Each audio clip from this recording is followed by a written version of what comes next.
Hello and welcome to Her Totally Hot Fake Fiance. The inspiration for this story happened on a flight home from Virginia. I was on a research trip for another series and sat next to the most darling woman whose name was Diana. We quickly found out that we shared a love of romance movies. She'd recently moved to Williamsburg and was off on an adventure to a hot air balloon festival in New Mexico. As she told me about raising her 6 children on her own after her husband had passed away, and of going to school to become a mortician of all things, and how much she loves to read, I totally fell in love with her. Since I was starting this book, literally typing chapter 1 in the seat next to her, I asked if she would mind if I named my main character Diana. She was so very flattered. And then I asked her to pick the name for our hero. After a moment of deep thought, she chose Cliff, naming him naming him after the one who had gotten away. Her answer stirred something inside my heart, reminding me that people come into our lives and leave imprints on our very soul, even if they don't stay. I know Diana touched my heart and my soul with her kindness and light that day on the airplane, and Cliff had touched her life with his love. So if you're reading this book on a holiday flight, or in the midst of the hustle and bustle of the holidays, I hope it touches your heart and fills you with the spirit of Christmas. Have a very Merry Christmas and enjoy the audiobook. Her totally hot forbidden fake fiancé, taking the wrong man home for Christmas never felt so right. Diana Dalagar can't stand the idea of her neighbor spending Christmas alone, so she invites Cliff to the family cabin. In the planning, there's a slight misunderstanding that gives her mother the impression they are engaged. Which is great, because it will keep Diana's family off her back about why she's still single.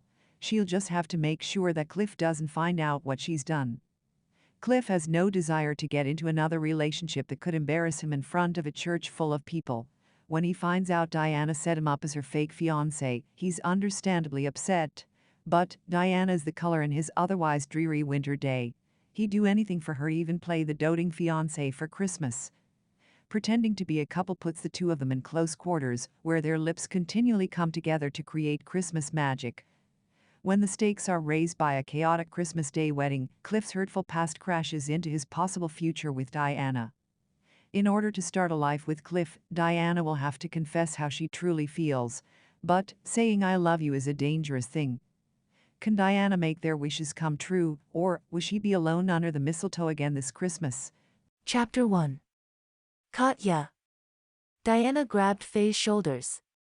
Faye jumped and threw her hands in the air. You scared me. Diana laughed as her best office friend clutched her heart. Online holiday shopping at work? She slid onto the desk next to the computer and let her feet dangle. I hope you're getting me something good. Faye grinned like the Grinch who stole all the gifts. You wish. You're getting an I Heart New York mug just like every year. Yay. Diana kicked her feet. She already had 3 mugs in her cupboard, and loved their ongoing gag gifts. She'd purchased a Sears Tower snow globe just that morning for Faye. They heard footsteps and paused in their chit-chat until Benji passed the door. Faye tossed her wildly curly dark hair over her shoulder. What Diana would give to have hair like that. Her auburn tresses were nothing to feel bad about, but the curls, oh, the curls. When will you be back from Georgia? She asked. Not until after New Year's. What about you? Faye clicked to another site, browsing beard care products and kits. Her dad had a Sean Connery thing going lately. 2 days after Christmas, I'm sticking around to help Mom clean the cabin, but then I'm out of there. I can only take so much of my family. She shuddered dramatically. What? You love your kin. Yeah, she did. She really did. Their ongoing text thread was a constant source of love and teasing, especially from her older brother. He was so wrapped up in his little family that they hardly saw him anymore, so the texts were extra precious. But something happens when the extended family comes at Christmas. Remember last year? Faye giggled. Oh my gosh, I totally forgot about the ambush. Diana rolled her eyes. Ambush is putting it mildly. Her great-aunt had brought 2 single men to the Christmas Eve celebration, certain that Diana and her cousin would fall desperately in love at first sight. She and Celine had gone out with them, after a huge guilt trip from their mothers, and ended up paying for dinner and taking an Uber home. Apparently, their great-aunt had said the girls were looking for a good time while they were in town. Never, again, they won't rest until they see me married off. Why don't you just take someone home with you? Her eyes glittered with mischief. Jared is single. Jared is one step up from dating slime. Their co-workers' ethics were constantly in question, and he hadn't been faithful to a girlfriend in 3 years. Faye laughed. Diana warmed to the subject, enjoying a few minutes of holiday cheer before she had to go back to spreadsheets and data. Besides, if I showed up with a guy on Christmas Eve, my mom would have the wedding planned before Santa's sleigh landed on the roof. A series of horrible alternate universes ran through her head. So take someone they don't want you to marry. A premonition brushed against Diana's arm, raising goosebumps. What did you say? I said take someone they wouldn't want you to marry. Faye lifted a shoulder. Pressure's off. If she arrived on the arm of a Hell's Angel, a mob boss, or a cult leader, her family would freak out. Totally, freak, but she was too savvy to put herself in any danger. Still, her parents were firmly upper middle class, priding themselves on Ivy League educations, the family crest, and great-grandpa's American dream that trickled down several generations. She could bring home a ditch digger and get the same results. You're brilliant, she beamed. A plan this crazy might actually work.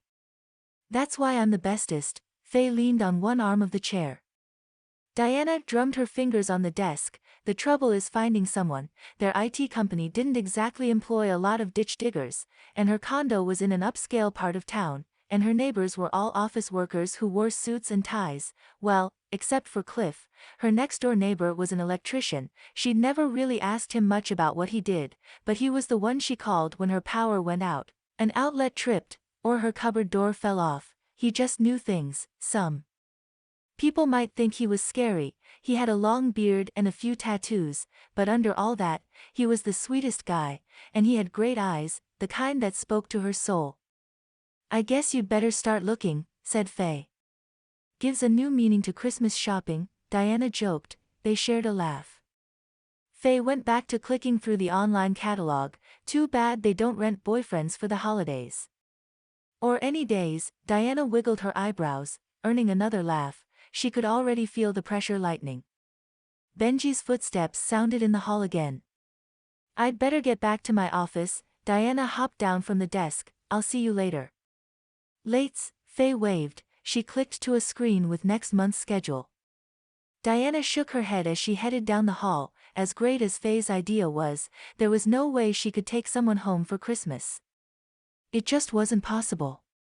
She brushed the thought aside and dove into work, resigned to spending another Christmas single and henpecked by her mother and aunts. Chapter 2. Cliff finished clearing Diana's walk and tapped the compacted snow off the shovel. He still needed to shovel his concrete, but he took a moment to relax. The day was long, with 2 guys not showing up for work at all. It happened every year. The weather turned and the younger ones, who wanted an easy paycheck, quit without notice, leaving him scrambling to finish jobs on time. The FedEx truck pulled up and the driver hopped out. You live here?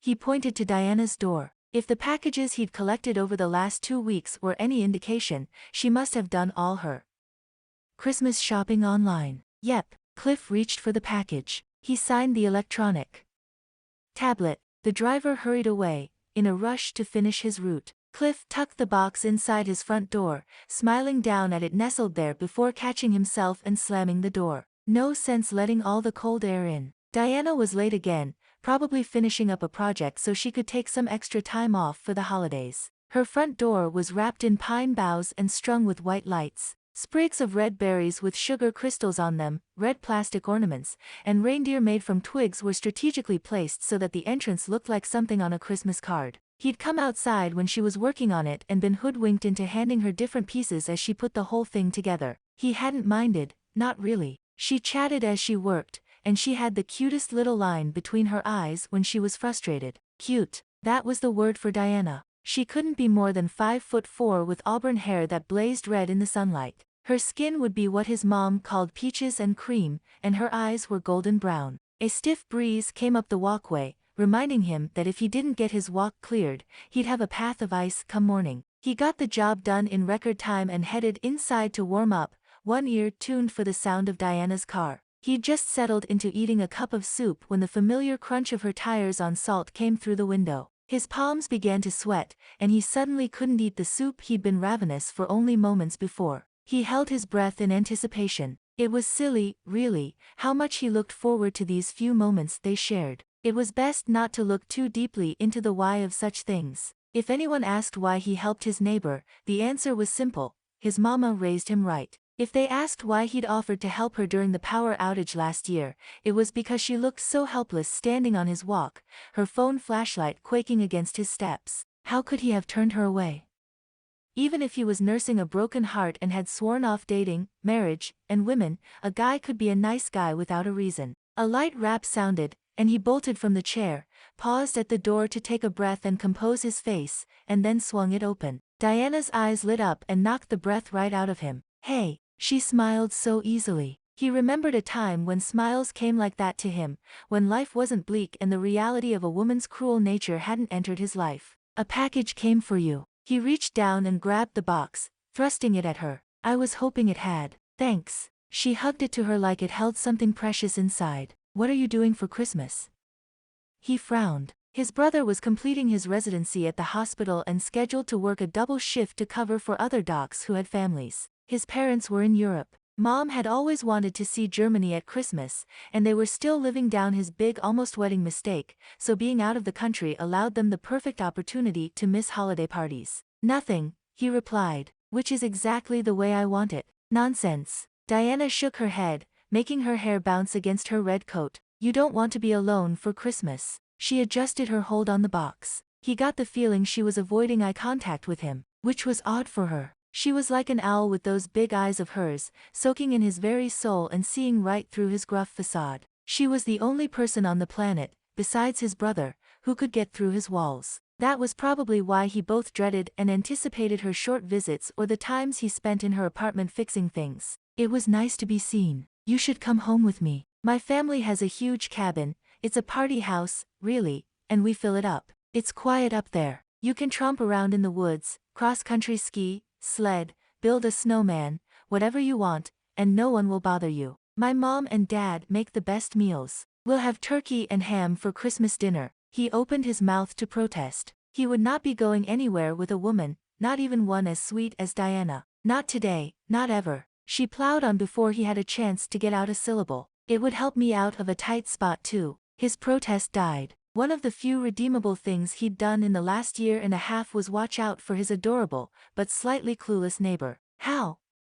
She cocked a hip. He should invite her inside, but he'd sworn to himself that no female would ever set foot in this condo. Well, my family meddles in my social life, a lot. They're terrible, really, and they say things about me being single. She blew a breath that clouded around her head before dissipating. They mean well, I think, but I'm so tired of hearing them complain about me. If I brought you along, they'd lay off. This sounded suspicious. Brought me along how?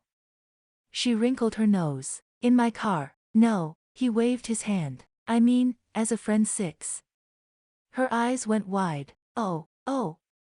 Yes, as a friend. I can't very well go out with whatever cousin to someone's lawyer they've dug up for me if I have a friend along. It would be rude. Well, when she put it that way. 6. The thing with Diana was that she was hard to say no to. She just had this I'm so adorable don't you want to make me smile thing going for her that tugged him in every time. And he didn't like the idea of her going out with strangers. He'd been set up a time or two before the almost marriage, and the women people thought he'd be interested in turned out to be interested in one thing, his paycheck. They liked knowing he owned his own electrical company. In fact, that was pretty much all any of them learned about him before agreeing to go out with him. He glanced over his shoulder at the bare walls and Christmas-less living room. He had a few days off for the holiday. If Diana needed him, then 6, okay. She squealed and bounced. Yay! I'll pick you up at 4 p.m. the day before Christmas Eve, and we'll make it there just after dinner. She flipped around, her boots crushing the salt he'd spread earlier that evening. He smiled, thankful she hadn't had a patch of ice right there. She would have slipped. She waved from her porch, not 5 feet from his, and went inside. He shut the door and leaned against it, a heavy sense of foreboding crashing over him. Going away with Diana was a bad idea in general. Their friendship, if he could call it that, was based on a firm arm keeping them from getting too close. They weren't bosom buddies or besties or anything of the sort. They were neighbors who helped one another out from time to time. She had her life, and he had his. Going to her family holiday celebration was a stupid idea for 100 reasons. He went to the hall closet and found a duffel bag to pack. Stupid or not, he couldn't tell her no. Chapter 3. Are you crazy? Crazy like a fox, Diana replied as she leaned back in her office chair. Faye had come to her office today, and they killed time together while eating lunch. One of the benefits of being besties with someone you only saw at work was that you could tell them anything, because your worlds never collided. No, no, no. Faye slashed her spoon through the air with each word. You're telling me you asked your grizzly bear neighbor to go home with you for Christmas. Weren't you worried he was an axe murderer at one point? She scooped a spoonful of vanilla Greek yogurt into her mouth. Diana chewed on her sandwich as she thought, maybe when I first moved in, but he's harmless. He just looks scary because of all the facial hair and his intense gray eyes and the tattoo on his forearm. 6. The more I think about it, the more perfect Cliff fits into the mold of exactly what my parents don't want me to bring home. If only he drove a motorcycle and had a leather jacket. Girl, you have got to think this through. You can't go into the woods with a man you used to think made people disappear for a living. She laughed. I forgot I told you that. She took another bite of her sandwich. He wouldn't hurt a fly. I'm telling you, he's a giant teddy bear, and as fuzzy as one too, all part of his charm. She winked. Her desk phone rang, and she wiped the mustard off her lips before answering. Hello? Honey? She rolled her eyes. Mom always sounded surprised that she answered her phone. It's me, Mom. Faye gave her a warning look that said, you'd better think about this. Good. I'm calling to get a final head count for Christmas dinner. Diana sat up straighter. This was her opportunity to lay the groundwork for a stress-free holiday. Telling Mom she was unavailable for setups now would save so much trouble. Actually, I'm bringing someone. Is it your friend from work? She gritted her teeth. No, it's a man I've been seeing. She cringed over the lie. Faye smacked her arm and waved her spoon at her in warning. You haven't mentioned anyone. I didn't want to make a big deal out of it. Truth, she mouthed to Faye, but you're bringing him home to meet the family. Was that pride in her voice? Diana cringed. She hadn't heard that tone in a long time. It felt good, too good. Yeah, sort of. Things must be more serious than you're letting on. She was serious about not hearing that she'd focused too much on her career and lost sight of the important things in life. Maybe. Faye shook her finger at her and mouthed, liar, liar. She sank lower in her chair to get out of Faye's reach. I know, she mouthed back, waving her free hand around like a maniac. Don't worry, honey, we'll welcome him right into the family. Diana hopped to her feet, antsy. Cliff was incredibly shy. Her family would eat him alive with their welcome. Bad idea, Mom. What? Why? We're, keeping things on the down low for a while. I don't even have a ring yet. Mom loved nothing more than a juicy secret. She'd positively preen at being in the know. Faye followed Diana around the table, smacking her arm and telling her to stop. She may have also said something about Santa's bad list, but Diana was more worried about her mom's sudden shift to marriage talk. Diana flapped her hand back at Faye in response. They looked like two preteens breaking their best friends forever bracelets in a snit. My lips are sealed, Mom said. Diana could picture her sliding her fingers across her mouth and throwing away the key. Her eyes would dance with delight. Here was her youngest child, the only one unable to procure a mate and pop out grandchildren, finally getting her act together. She couldn't mess with that kind of result. It felt good to be on top of things, well, to be seen as on top of things, for once. Thanks. I knew I could count on you. Don't say anything to Cliff either. He's kind of a flight risk. Faye changed tactics and grabbed the phone cord, pulling it towards her. Her eyes were big with I'm telling.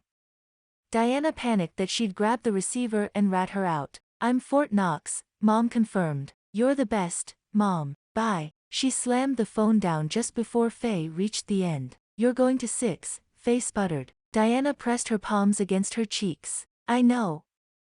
She gasped a breath, shocked that she'd gone through with calling Cliff her boyfriend. Wait, she didn't actually say that word. She pulled her hands slowly down her face. But what was I supposed to do? Mom sounded happy and excited. Tell the truth. I couldn't. She landed in her chair, suddenly exhausted. You should have heard the excitement in her voice. She wasn't this proud of me when I graduated college. She huffed. It's just a couple days. Then, I'll tell them we broke up and I'm broken-hearted. That should buy me another year without being nagged about finding myself a man. What do I need a man for, anyway? I can take care of myself. Faye sat on the arm of the chair and dropped her arm around Diana's shoulders. I know you can. They want you to find love, not a sugar daddy. If I haven't found it by now, I don't know that I ever will. You're 28, Faye said, sarcasm dripping like gravy over mashed potatoes. You're not dead. In my family, single at 28 is an unpardonable crime. Ask my cousin Celine. She gets razzied just as bad as I do. Faye stood up and tugged her pencil skirt back in place. All I know is, nothing good ever came from telling a lie to your mama. Faye gave her a pointed look before picking up her lunch sack and heading for the door. Diana didn't have a reply. She stewed over the conversation for another 10 minutes before deciding that calling mom back and explaining the mix-up would take away all the acceptance, all the pride, and the joy that had so easily flowed through the phone line. Diana would just have to get through the holiday and then say she and Cliff had decided to go their separate ways. That wouldn't be a lie. He'd go to his condo, and she'd go to hers. No one would be the wiser, mom would be more peaceful, and she'd be able to spend a Christmas without watching her back. There was one lingering problem. Cliff. A man like him wasn't built for a family like hers. She let out a sigh. Instead of watching her back, she'd be watching his. Hopefully, they'd be on speaking terms when this was all over. They didn't spend a lot of time together, but she always felt warmer, lighter, and brighter after being with him, and she didn't want to lose that. She eyed the phone and then ripped her eyes away from it. She wouldn't lose Cliff because she fed him a grand holiday feast. Everything was going to be just fine. Chapter 4.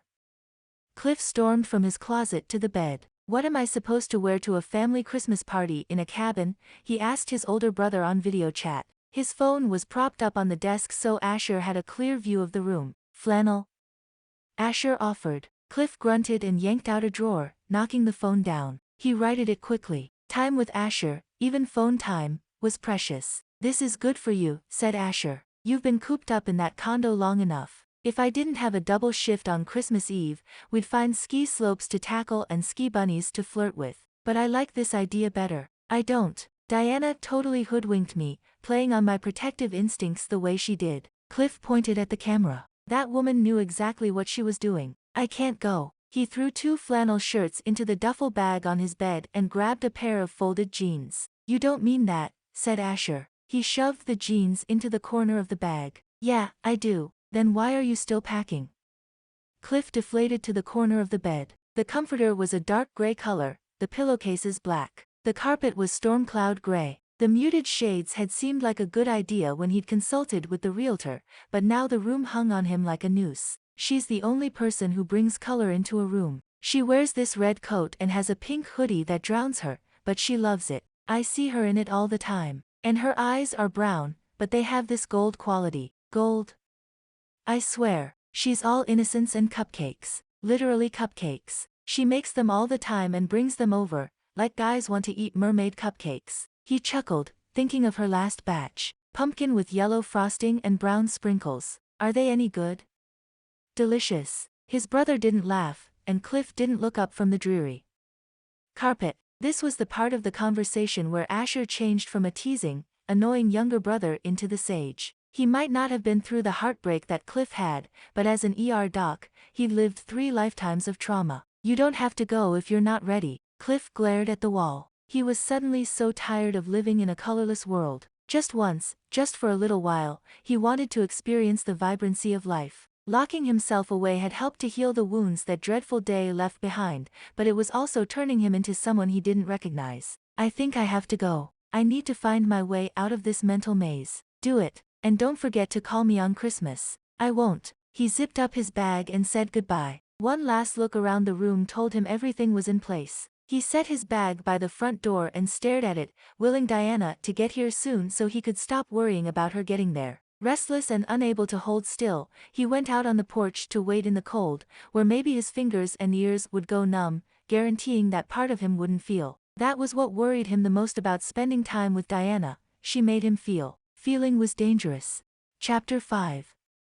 It took 30 minutes to get out of city traffic and another 15 to get on the winding mountain road that lead to the cabin. Snowdrifts lined the way, and the trees were heavy with the latest storm's bounty. Sunlight glared off the snow, blindingly. She squinted and put down her visor. Cliff handed her his aviator sunglasses. She sighed with relief. Perfect. Thanks. You're pretty easy to travel with, you know that.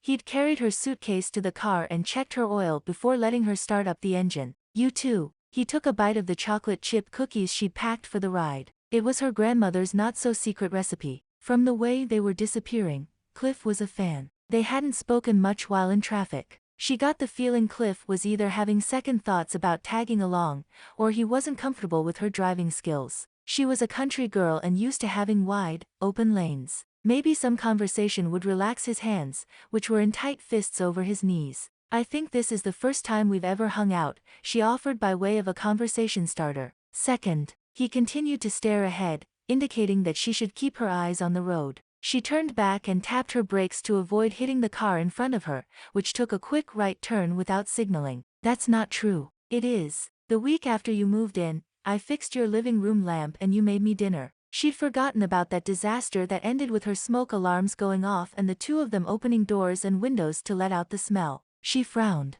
Burnt Alfredo does not count as dinner. You're giving me way too much credit for that one. A ghost of a smile appeared on his lips and then disappeared just as quickly. She took in his beard, which touched his chest in an uneven line of scragginess, and wondered what he looked like under all that hair. There was no way she was going to ask. The beard was a third of the reason he would drive her parents nuts. Wait until she told them he was an electrician. Gasp. A laborer. She grinned to herself. A quick glance out of the corner of her eye showed his fists still balled. Shoot. Cliff was so nervous, and so nice. He deserved a warning about what he was getting himself into. So, my family. She'd never known anyone who was as cripplingly shy as Cliff. She should have read a few articles on how to help him maneuver the chaos that was her family. Yeah. His eyebrows went up and his voice cracked. She sank in her seat. I think I should give you the rundown. They can be overwhelming if you're not used to them. He went still, like a cornered animal in the wilderness still. Okay. Her second thoughts turned to 200 thoughts. You know what? I didn't think this through all the way. You won't be comfortable in a house full of strangers. I'm going to turn around and take you home. She leaned forward in her seat, looking for a turnoff or a section of road wide enough to facilitate a 5-point turn. Cliff's hand landed on her arm, and her whole body tingled to life. She glanced down at where their skin made contact and then back up at him, then jerked her attention to the road. I'm fine, he said in a voice that was strong and commanding and kind of delicious. It took her a moment to remember to breathe. Are you sure? He turned in his seat, giving her his full and undivided attention. His hand was still on her arm, and she was aware of how big and strong it was. I want to hear about them. He glanced down as if realizing that he was still touching her and yanked his hand away. She took a steadying breath and swallowed loudly. She must have been the only one who'd felt the earth move when they touched. She paused before mentioning the engagement miscommunication. He'd made sure that they were only going as friends, and if she told him her mom thought they were engaged, he might throw himself from the vehicle and run all the way back to town. But she suddenly didn't want him to. She liked having him here, and she liked the interest in his gray eyes. He didn't need to know about the engagement. Her mom was Fort Knox on this. Okay, just remember, you asked for it. His beard twitched with an almost smile again. She gave him a wicked grin. My Uncle Al ran for mayor, twice. He lost both times. Don't talk politics, or losing, or kangaroos. Kangaroos? It was a publicity stunt gone terribly wrong. Google it, but only if you're locked away in the bathroom with your earbuds in and a towel stuffed under the door. Are you ready to turn back yet? They turned off the main road and onto the private drive. It wasn't as well kept as the city roads, and she had to shift into 4-wheel drive. He shrugged. Everyone has a weird uncle. Oh, he's not the weird one. She warmed to the subject. Cliff focused more on her than on the road, and she thrilled under his attention. The weird one is Uncle Tom. He likes puppets, or I should say Muppets. Oh. That's his job. He wishes. She giggled. I guess it's cool to talk to a puppet when you're 6, but he brings it to the dinner table and pretends to feed it. It? Cliff tugged on his shirt. She nodded. Him. I guess. He has a Christmas elf. Think, demented elf on the shelf. Cliff scoffed, which sounded oddly like a half-laugh. The sound was so new, Diana didn't know if she'd heard it before. She raced through her memory, searching for a time she'd heard Cliff laugh, and came up empty-handed. That just wouldn't do, especially if they were going to spend the next 3 days together. You're making that up, he accused lightly. Oh, that I were. She wiggled around in her seat, excited about the way he was opening up. This had to be their longest conversation to date. My Aunt Sue will ask you to try her fudge. Don't. She's been working on a sugar-free, chocolate-free, milk-free recipe for years. Last year it tasted like a knit hat dropped in the lake, wrung out, and dried over a moldy heater. I'll keep that in mind. His hands relaxed and settled on his knees. The action made her feel all warm inside. Don't give my cousin Joey any money. How long has he been out of rehab? Rehab? He's not into drugs. She flicked her hand dismissively. Oh, I assumed. He's a member of BCA, Baseball Cards Anonymous. It's for people who are addicted to buying baseball card packs. He believes the next pack he buys is going to have a 1921 Babe Ruth or a Lou Gehrig. He leaned closer. But what if it did? Thrills raced through her body. She giggled. Don't encourage him. I can't make any promises. She laughed. Holy fruitcake, Batman. Cliff was funny. That was 6, unexpected. Okay, you've been warned. That's all you've got.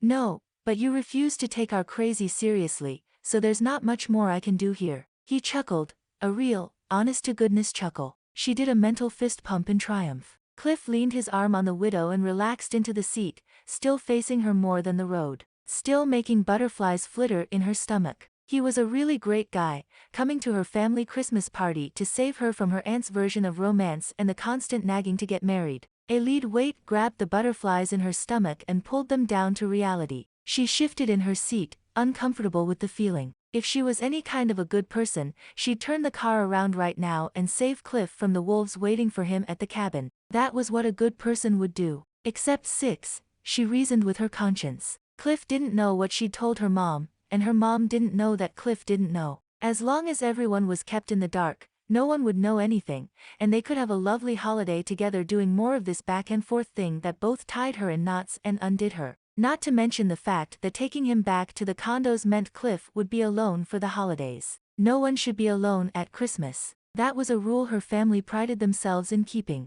Feeling a little more justified in hauling her neighbor up a mountain, she continued on with the reasons taking him was a good idea, a great idea. The last reason was that she felt calmer, stronger, and braver with Cliff around. Usually, on the drive up, she bit her nails to the quick, stressing over how she was going to explain that she'd managed to live a whole year without finding her soul mate. This year's drive had been entertaining and fun. She didn't want to give up the peace Cliff had brought into her life. Was that selfish?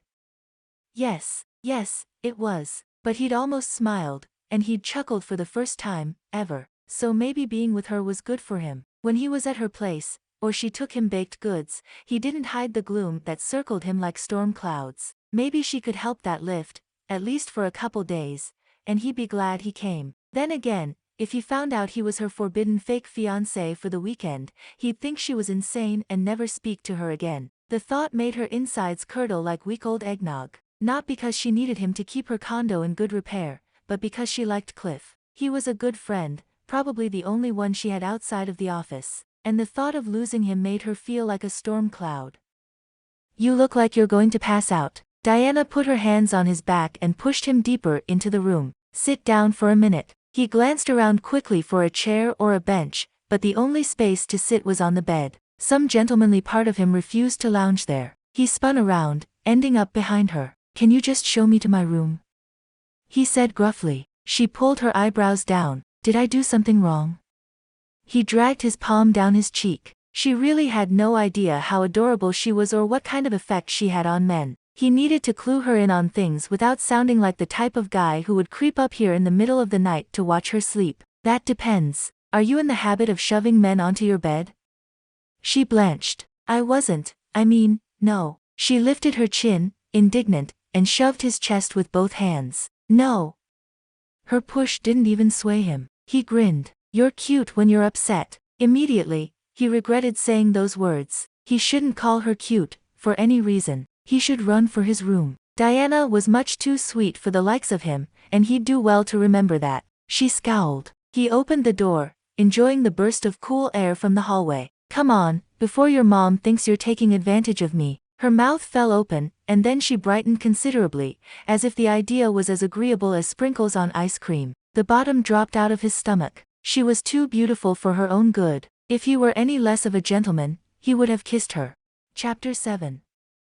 The hot chocolate social was well underway, and her ever-growing family filled the gathering room with happy chatter. Cousin Joey carried a shoe box under one arm, happy to show off his latest acquisitions in the baseball card world. Uncle Al shook hands like it was the night before elections. Diana had already filled each marshmallow container at least once. The rainbow miniatures were a favorite with the kids, while the adults loaded up on the caramel and mint options. The room was abuzz with the happy energy of people who hadn't seen one another for a long time and didn't spend too much time together otherwise. Ah, the joy of family, Diana mentally snarked. Cliff was in the corner, talking to Tucker and his wife. They'd flown in from Florida, wanting a white Christmas for their 3 kids, who were playing Jenga on the coffee table. She caught Cliff's eye and glanced quickly away as her stomach skittered like a sled over ice. He'd acted funny in her room earlier, implying that he was a man and she was a woman. Okay, he didn't have to imply those facts.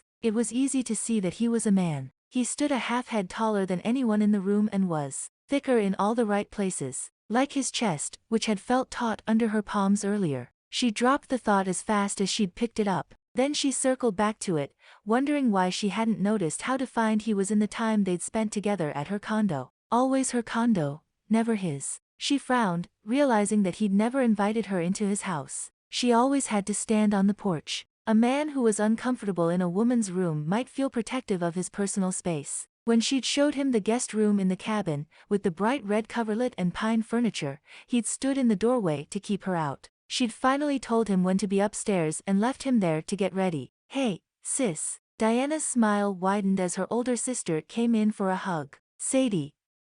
How are you? They talked weekly, but it was one thing to video chat and another to be in huggable range. The younger sister inside of her leapt with joy. She checked Cliff again. He was doing great, with a cup of cocoa in his hand. We're good, Sadie said, including her husband, Packer, in the answer. Diana's smile froze. The proverbial we. Not to be confused with the royal we used by the Queen of England, the proverbial we included a happy couple. A we Diana wouldn't be using anytime soon. Packer was right behind Sadie for a hug. She adored her brother-in-law and was grateful that he treated Sadie with respect and care, otherwise she'd have to kick his trash, which she'd reminded him during her wedding toast. Last year they'd skipped the cabin to be with his family, so to have them here this year felt like a treat. Cliff was smiling as he listened to Uncle Tom. She'd need to rescue him soon. Sadie chatted about life in the country for a few minutes. They owned a small farm and wanted to be certified organic. Diana glanced at the time on her phone. Celine should be here to take over marshmallow duty any minute. She rolled her neck to ease the tension from craning it to check on Cliff, again. Sadie was about to say something when Celine breezed in, carrying a package of giant marshmallows. She didn't bother with greetings but jumped right into a conversation as if they had already wished each other a Merry Christmas and exchanged pleasantries. Who brought Grizzly Adams along? She ripped the plastic bag open and began building a pyramid with the mallows. Who? Asked Sadie, covertly checking out the guests. That guy in the red flannel. Celine pointed her long, pink nail at Cliff. A sense of protectiveness welled up inside of Diana. This feeling was different than when her mom had nearly fainted at the front door at the sight of Cliff, and that was before she saw his wrist tattoo. With Celine, she wanted to step between them and bare her claws. Her fashionable, stunning cousin wasn't going anywhere near her man.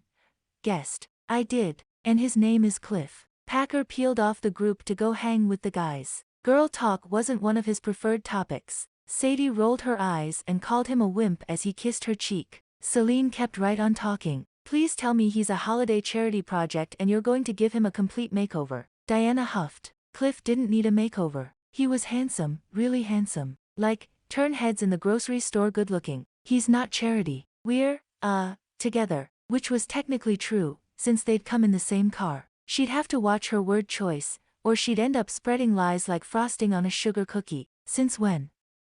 Demanded Sadie. Diana smiled easily, though her insides were boiling like water in a kettle. It was a gradual thing. When did you first decide you liked him?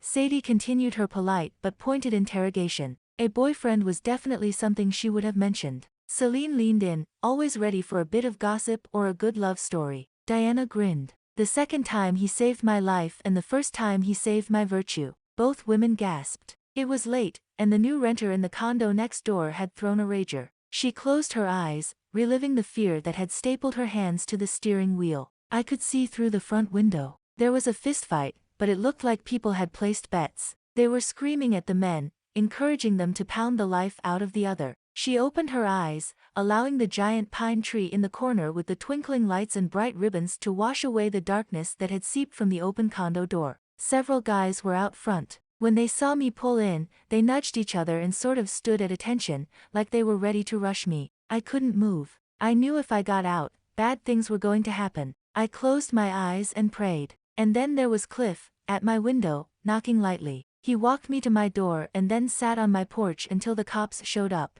I just felt so safe with him, so cared for, that I wanted more. I ended up leaning against the inside of the door while he was on the outside, just to be close to him. She allowed the feelings she'd had that night, the sense of being cherished and prized, to wash over her. Her eyes lifted, searching for Cliff. This time, when they connected, she didn't look away. A current built between them, as if they were still sitting on opposite sides of that door, yearning to remove the barriers and finally touch. Hello. Celine waved her hand in front of Diana's face, yanking her out of the moment. What's he do for a living? Oh, she smiled. He's an electrician. Celine sked. That explains the flannel. I like flannel. It's nice to cuddle up to. Not that she'd had the opportunity, but now that she'd said the words, the idea was as enticing as one of the gourmet chocolates on the treat table. So's cashmere, darling. Celine popped a mini marshmallow in her mouth. Oh my gosh. I bet your parents are freaking out. Diana shifted, glancing at Sadie, who was looking at her as if she was trying to figure her out. Diana tucked her hair behind her ear. I don't care if they are. Who I date is my choice, not theirs. Sadie leaned her head back, her eyes knowing. She'd put the puzzle together in record time. Hopefully she'd keep her mouth shut and let Diana go on with her scheme. Otherwise, she'd have a lot of explaining to do. The need to run away pumped adrenaline into her legs. Celine, you're good here, right? Diana confirmed. I'm going to hang out with my guy. She wove through the throng, greeting distant aunts and uncles. Mom had told them this was a record year as far as turnout went. Some of the old-timers thought it was their last chance to travel before the aches and pains of old age kept them closer to home. The feeling of family was thick in the air.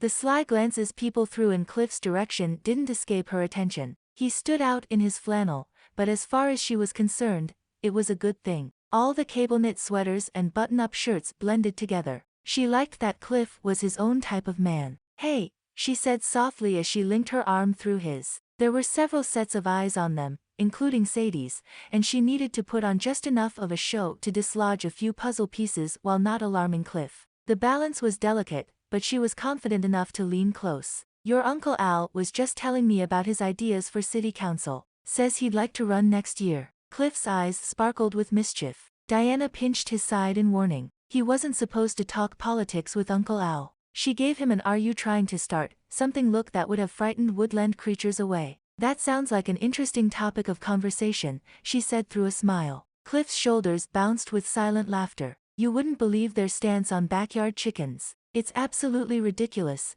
threw in Uncle Al. Diana pasted on a smile. They were in for a discussion on the benefits of composting and natural fertilizers for sure. She pinched Cliff again. He lifted one cheek in a daredevil smile that had her heart somersault. Suddenly, the lights and the music went out and the room went dark. There was a collective gasp, and then conversation stopped. The heater clicked off and a brush of cold air raced past her arms. A child whimpered. Cliff's arm went around her, pulling her into his side in a protective gesture. Her breath caught at the unexpected feelings that arose. Being in his arms was a heady experience, and her knees went weak. She leaned into him. A moment later, someone had their phone flashlight on. Others followed, and the room buzzed with concern and panic. Would they need to leave for the weekend?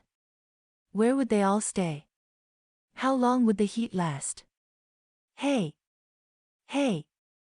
Celine yelled over the din. The lights swiveled to land on her, and she held up a hand so she wasn't blinded. Diana's boyfriend is an electrician. Maybe he can fix it. Cliff's arm dropped the second before the lights landed on them. Diana sagged and then caught herself. She ran her hands down her thighs. Oh shoot, oh shoot, oh shoot. Celine had labeled him her boyfriend. Cliff turned to her, but the lights were all behind him and she couldn't read his expression. Dad appeared at her elbow. Well, he sounded gruff and tired. His hair was standing on end as if he'd pulled off a stocking hat moments before. Her parents had worked for a month to get the cabin ready for this party. He hadn't met Cliff because he'd been running errands for Mom all afternoon. Come on, then. I'll take you down to the electrical room. Diana reached for Cliff's hand to hold in the dark, but he pulled out of her grasp. A cold whisper of rejection made her shiver, wishing she was within the protective circle of his arms once again. She tossed out the idea. She was going to have to explain what she'd done, bringing him here under false pretenses. Cliff wouldn't want to speak to her ever again. The thought made her sadder than she was prepared for, and she followed her dad and Cliff into the basement with a sense of dread. Chapter 8.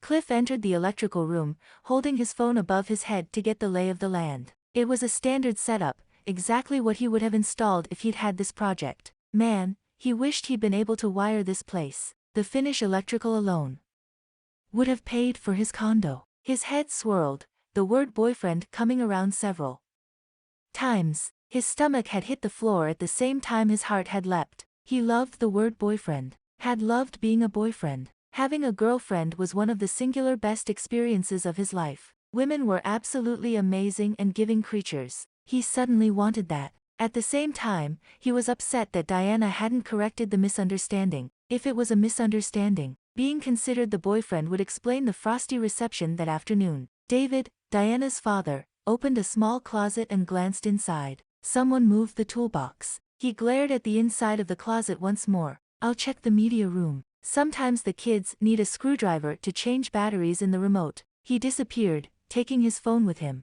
As soon as he was gone, Cliff rounded on Diana. She looked everywhere but at him and crossed one arm across her body. Even when she was nervous, she tugged at his heartstrings. Why did he have such a soft spot for this girl?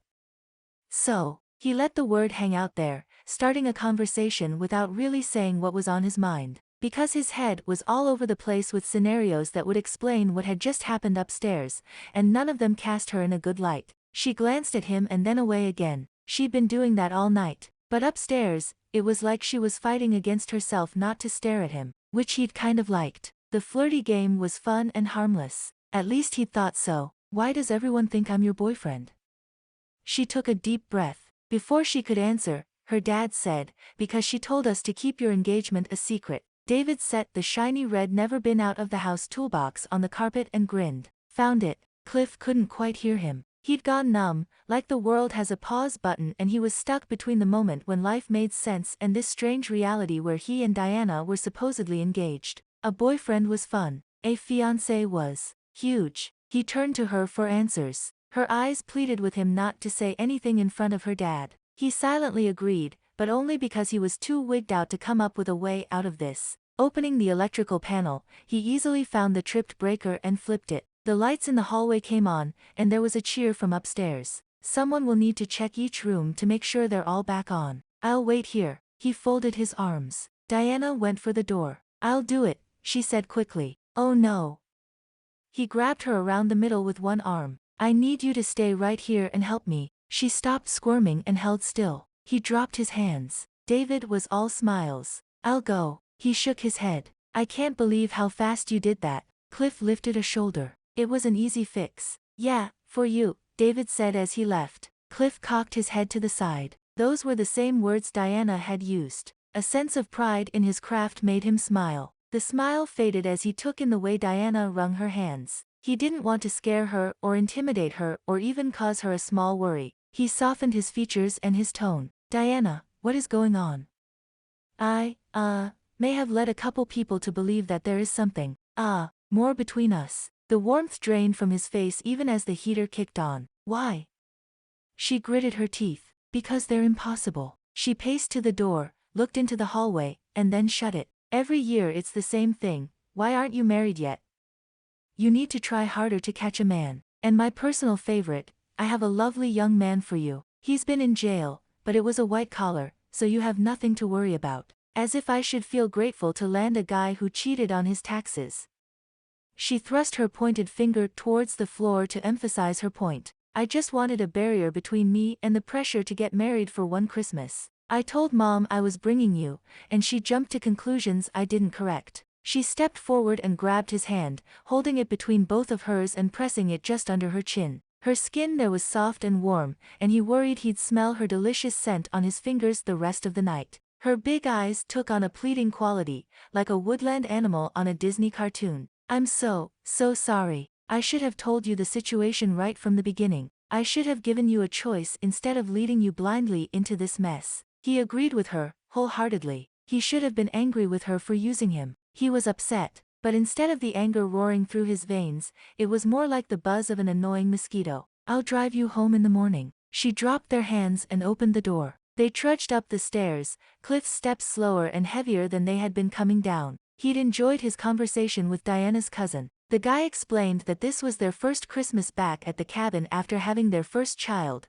Now they had two. He'd alluded to the struggle of sharing his wife with their kids, and that adjustment made him ornery. For 2 years. But he was starting to see what a joy being a part of a family was as an adult and wanted the kids to experience the crazy big holiday in the mountains. The mansion cabin had a distinct homey feel to it with braided rugs and knickknacks everywhere. Leaving now dropped a cloud of melancholy over him. He hadn't even had a meal yet. Diana didn't look at him on the way up the stairs. He didn't like the slope to her back or the way her feet dragged. He could sympathize with her plight. Her mom was a bit much, but that didn't mean she would face a firing squad if he left. This was her family. She'd done just fine without him all these years, and she'd do fine again. Then why'd she have to bring you? His internal voice asked. He tamped down on the question, refusing to take a closer look at the situation. This wasn't his problem. He'd helped Diana many times, and he would have helped her this time, if she'd been honest with him. You would have pretended to be engaged. Okay, maybe he wouldn't have gone that far, but he would have come as her friend. He did come as her friend. At the top of the steps, Mrs. Dalagar rushed him, her arms open wide. Thank you. Her body slammed into his, and his heels hovered precariously off the top stair. He dug in with his toes to keep from tumbling. You're welcome. She stepped back and wiped under her eyes with the ruffle of her gingerbread man apron. You saved our party and Christmas. He stifled his smile. A tripped breaker wasn't going to ruin the holiday festivities. Then again, no one in this bunch seemed to know their way around a fuse box, so they might have been in trouble. I'm glad I could help, he finally offered. You know, Diana, I wasn't so sure about this guy, but he's all right. It's good to have someone around here who can get things done. She patted his belly and beamed at her daughter. Diana gave her a watery smile. The patheticness of it tugged at his heart. She wasn't the type of person who wore a frown well. Her face was designed for smiling. Aunt Willow bustled into the hallway, dragging Celine behind her. Our hero. She patted his belly too. Celine took a step back and slightly behind her mom, as if she hoped to be overlooked. Cliff looked back and forth between Diana and Celine, noting they both had their heads down and their arms folded. We were beginning to wonder if Diana was ever going to find herself a man. Willow winked. Aunt Willow. Diana moaned and sliced her hand in front of her neck to warn her aunt off of saying anything more. But it's true, Aunt Willow protested. She didn't even go to her senior prom. Cliff jerked his head back. He'd pictured Diana being voted most beautiful by her graduating class. Why not? She went off to meet some author. Marie waved her hand back and forth. She didn't put a priority on dating, still doesn't. Diana's eyes were wide, and she was utterly aghast. It was J.K. Rowling. Her voice went up at the end right along with her tension. This conversation was grating on her. I wasn't much of a Potter fan myself, he admitted. What he didn't add was that he didn't go to his prom either. He'd already turned 18 and was apprenticing with an electrician. We're so glad she met you. Willow winked. If only my Celine would settle down and find herself a good man. She's too picky, threw in Marie, talking about Celine as if she wasn't standing right there. Cliff was beginning to see why Diana was desperate enough to lie about being engaged. He felt trapped, and he'd only been in this conversation for 5 minutes. Celine glared around the circle. I date a lot. Marie and Willow shared a look just as Willow's husband joined them. Well, maybe you should narrow it down to dating the right man, offered Willow. Celine shook her head and lifted her chin. You guys don't know what dating is like now. The rules have changed. What's to change?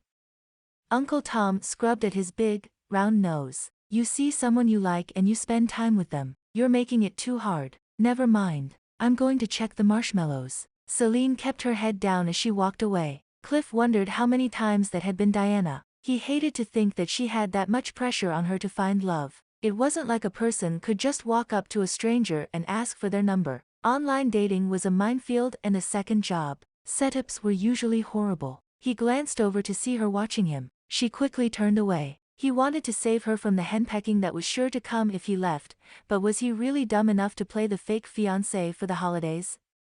He had enough issues with marriage and engagements to flat out refuse to be a part of this sham. Then again, exposure therapy was a real thing. Maybe if he spent some time pretending to be engaged, without the pressure of actually having to stand at the altar, he could come to grips with some of his fears. Then they'd be using one another, helping one another through difficult times. Maybe that could work. And maybe he was a sucker for Diana and couldn't tell her no. Either way, he was staying. He just needed to tell her. Chapter 9. Diana watched Cliff excuse them from the conversation. It hadn't taken much for him to win over her parents. Just a flip of a switch and they thought he was the golden boy. He kind of was, because her upper-class family had no idea how to get their hands dirty. Mom paid a local company to bring in the Christmas tree and decorate it. Dad paid to have the garage cleaned out every spring. That was how their family got things done, delegation and outsourcing. Cliff was hands-on. She liked that about him. He was the first person she thought of when she needed help moving the couch, and any time she came up against a challenge, she asked herself, what would Cliff do? Following his example had helped her earn her last pay increase. She owed him a lot. She was going to miss having him here, but she shouldn't have brought him in the first place. They walked back to her room. This time, she didn't shut the door all the way but left it open an inch. Her hand slipped from the cold knob, and she spun around. I'm so sorry, Cliff. I wasn't thinking clearly, and I was selfish. I shouldn't have lied to you. Please tell me. We'll still be friends, even after I drop you off tomorrow. You don't have to. You can say no, but I really hope you'll say yes. His whiskers lifted in what she thought might be a smile. We'll still be friends. In a rush of relief, she jumped and threw her arms around his neck. I promise I'll get up early and we'll sneak you out of here before anyone even knows. His chest rumbled. I thought you said I had a choice in all this. You do. She dropped to her feet and released him, mentally preparing herself for his absence. The few hours they'd spent here were the best she'd had in a long time. So what happens if I stay? She chewed her lip. Stay as my fiancé. Or as my friend. Because I'm not sure I can tell my mom the truth. She'd be devastated. I mean, yes, she drives me insane with all this marriage talk all the time, and the way she and Aunt Willow pick me apart is hurtful, but that's just her. She's not going to change. So if we're engaged now, what happens after Christmas? What were you going to say then? He folded his arms. She rubbed her palms together, the feel of his strong back under her hands lingering. I'll tell them whatever story you want. I was just thinking that we'd decided we weren't soulmates or something and parted ways as friends. That's amicable. I know, right? She wrinkled her nose. Of course, I'll still be getting over you by next year, so that will buy me another holiday without the stress. And who knows? Maybe by then I'll meet the man of my dreams. She lifted her palms. She had no idea how that would ever happen and worked to push the gloom away from her thoughts. What mattered right now was salvaging their friendship and taking care of Cliff. His chest seized at the thought of Diana bringing someone else here. Images of another man walking her to her door and kissing her goodnight made him want to run the guy off with a pitchfork. He gulped before taking a leap. I guess we're engaged. She squealed and threw her arms around him again, laying her head on his chest. Thank you. He slowly put his arms around her, not sure if she was going to bounce away. She snuggled into him and took a deep breath, letting it out slowly. Her muscles relaxed. I knew flannel was soft. He chuckled, enjoying the way she fit against him. You say the strangest things sometimes. She lifted her face, resting her chin just below a button and smiling up at him. His eyes involuntarily dropped to her lips. They were soft and pink, inviting, and they were alone in her bedroom again. His inner gentleman scolded him. He dropped his arms and stepped back, running his hand through his hair. Diana giggled. You are the sweetest guy in existence. I can't believe you're not married. She smacked his arm before heading to the small desk and sliding onto it, her feet dangling. The warmth that had filled the room whooshed out, replaced by an icy chill. He glanced down at his left hand, the one that should have worn a silver band with the inscription, "Always and Forever." I almost was. The words were out before he had the chance to stop them. For a second, he was horrified. He'd kept the secret for so long. Right on the heels of the fear was a sense of relief. If there was anyone in the world he could tell, it was Diana. What? Diana dropped to her feet.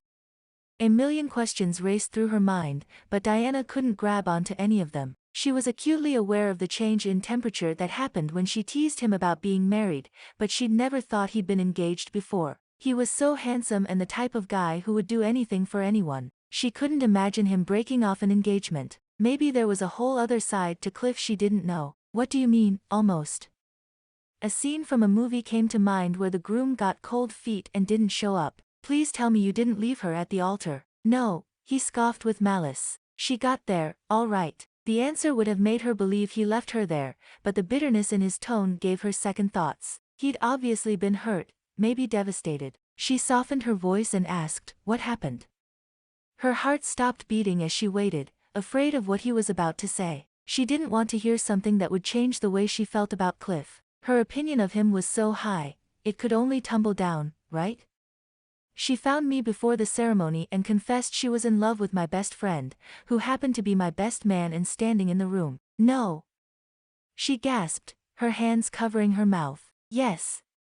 He copied her gasp, throwing his hand over his heart. She grunted a laugh and swatted at him. At least he could joke about it. I walked out while they hurriedly adjusted the ceremony so they could be married right away. My brother met me in the hallway. His face grew thoughtful. She hurried to bring him back to the conversation, not wanting him to drop into a stupor of thought. His openness was delightful and made her feel like she was something special, especially since he was telling her something so personal. When was this? 3 months before you moved in. That explains so much. She pressed her palm to her forehead. What did you do? I think I would have knocked over the chocolate fountain or something. His lips twitched. I left the buffet table standing. She frowned, disappointed in his level-headedness. I took the limo. A sly smile crept across her face. He gave her a matching one, and her heart flipped. I figured she at least owed me a ride home. Yeah, she did. Diana offered him a fist bump. A part of her wanted to find this woman and shake her. She'd had an amazing man and broken his heart. She thought back to when she'd first moved in and the way Cliff hunched over himself as he walked, his head hanging low. He never smiled, ever. And he was always grumpy. No wonder. She should have made him 1,000 unicorn cupcakes. Uncle Tom poked his head in the door. Christmas Eve ice fishing trip at 4:30 a.m. Lights out. Cliff perked up, cocking his head to the side. She moaned. Please tell me you don't like to fish. She'd gone on the annual fishing trip once, when she was 12, and she hated every minute of it. The ice was hard. The temps were cold. It was dark. And she didn't catch a thing. Most boring Christmas Eve morning ever. Sleeping in with loads of homemade quilts and flannel pajamas was so much better. I won't tell you I like it, because I love it. Cliff smiled. She reveled in his contentedness. He even leaned against her wall, no longer wanting to bolt from the room. Sheesh, she'd felt like a seductress earlier when he'd accused her of trying to shove him onto the bed. What felt worse was that she hadn't been good at it. Her flirting skills obviously needed work. But that was a project for another day. Tomorrow would be all about keeping herself between Cliff and her cray-cray family, which sadly meant she was going to have to get up before the world began turning tomorrow. Fine, we'll go.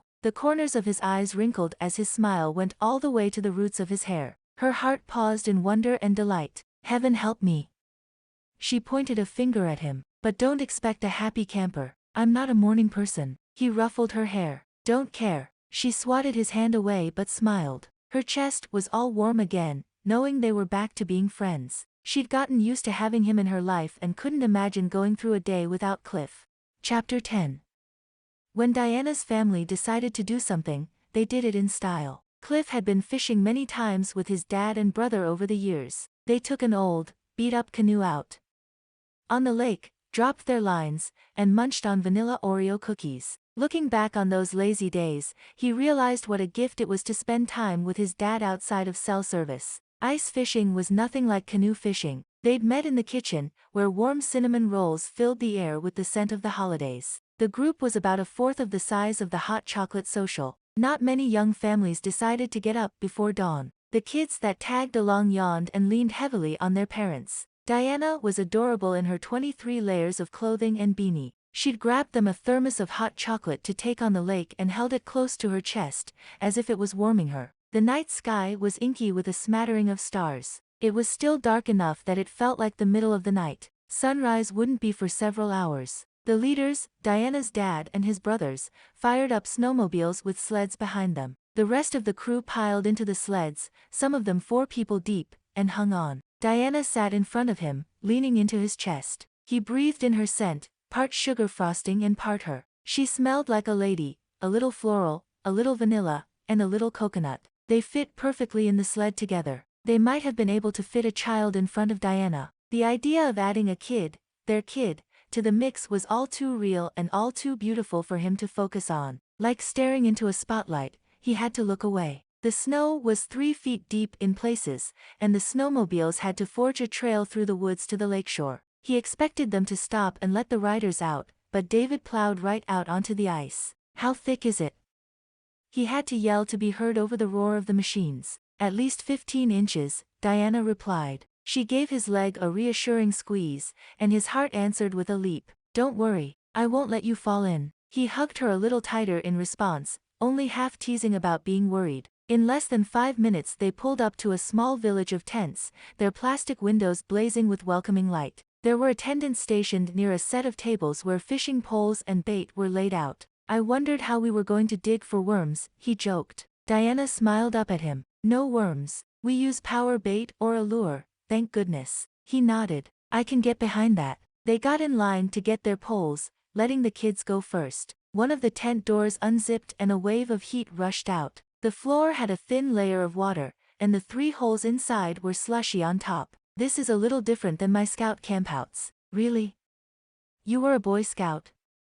"Don't sound so surprised." He faked offense. Teasing with her came easy, and he enjoyed their give and take. She laughed lightly. "I'm not, really. I just have a hard time picturing you without a beard. Shorter." She cocked her head to the side as she took him in. "And wearing a neckerchief. Respect the kerchief, ma'am." He pointed at her in warning, but he was laughing inside and knew she didn't take him too seriously, ever. "What tent do you want?" She grabbed a pole and a pole stand and glanced around. Cliff loaded up on 3 different colors of power bait and 1 lure because she hadn't taken any. "That one." He used his pole to point to the farthest tent. "Don't Boy Scouts do winter camps?" She shuddered as she ducked through the tent flap. He stepped in and shook his head. 4 high-end camp chairs were set up in a semicircle with 2 holes cut in the ice. "Klondike camps. My mom said they brought her closer to God than any other experience in her life." "Why?" Diana removed her heavy coat and hung it over the back of one chair. She had on a plaid shirt over a turtleneck and a scarf wrapped around her neck. "Because she spent the whole time praying for our lives," he joked, picking a chair on the end. She took the one right next to him, and his temperature went up because she was near. The heater in the corner put out just enough warmth that he could take off his coat and get comfortable. He did just that, and the stress from the last year and a half seemed to melt away. "I needed this," he half moaned. Fishing wasn't something you could hurry. There were no deadlines, no contractors breathing down his neck, no bidding for the next job. Just peace. "I need this." Diana lifted the thermos and took a sip. Closing her eyes in pleasure, she let out a soda commercial-worthy ah. He laughed. "You're not that cold." She rubbed her free hand up and down her other arm. "We're sitting on ice. Melting ice." She lifted a shoulder. "I'm not a fan of hanging out in a pool of ice water." Her cheeks and nose were a rosy pink, and her bright blue eyes were luminous. He paused in attaching the bait to just take in her beauty. She blushed and looked down, her dark lashes brushing her cheeks. It wouldn't take much for a kiss to happen. All he'd need to do was lean over a bit. Then she could lift her chin and he'd get a taste of her scrumptious mouth. "Hey, hey, hey." Diana's Uncle Tom poked his head through the zipper. His thin eyebrows shot up. "Shoot, I thought we'd catch you 2 lovebirds playing Eskimo in here." Cliff's neck burned, because his thoughts had been right along those lines. He glanced at Diana out of the corner of his eye. She rolled her eyes, completely unaffected by the idea of kissing him. Not fair, because Cliff's neck was still warm and his hands still yearned to cup her soft cheeks. But then, she was the one who'd thought up this whole fake dating/engagement idea. She hadn't forgotten that they were pretending. "Whatcha doing, Uncle Tom?"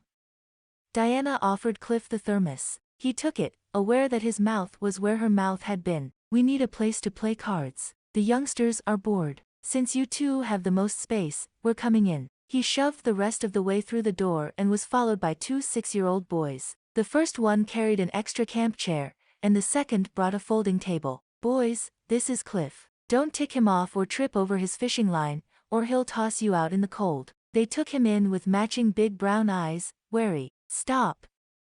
Diana leaned forward in her chair. Cliff is the nicest guy in the world. Cliff's eyebrows went up. I wouldn't say that. She smacked his stomach. You're not helping. Johnny and Jimmy will never fish with us again if you tease them. He smiled easily at the kids, feeling more comfortable by the second because Diana got his humor. He took in the twins as they worked together to set up the table and chair. They were the best of friends and probably the worst of enemies at times, just like he and Asher had been. His brother probably thought he'd turned into an abominable snowman. He thought back to all the times this year that Asher had tried to cheer him up and he'd refused to be cheered. That had to stop. He'd entrenched himself in grouchiness, but that wasn't who he really was inside. Happiness shouldn't be something he had to practice, but if he needed to, he'd schedule in regular workouts with Asher. Who goes first?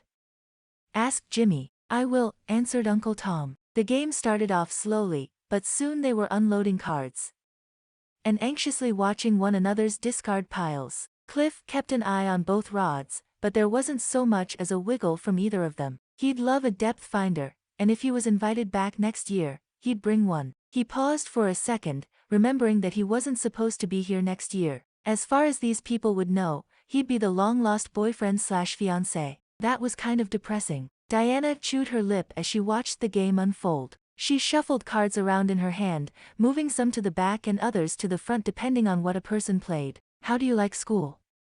She asked the boys. My teacher is not as fun as Jimmy's. Johnny sniffed and swiped at his nose. They get extra recess and stuff. Yeah, but you get more Jim, Johnny pointed out. Do you guys take lunch or eat school lunch? She continued to pepper them with questions. She used her same, cheerful smile and can-do attitude to get them to open up. Cliff learned more about first grade at Lakeside Elementary than he would ever need to know. He also got a look at Diana from a different perspective, one where he wasn't the object of her attention, and he realized something. You can't help but be adorable, can you?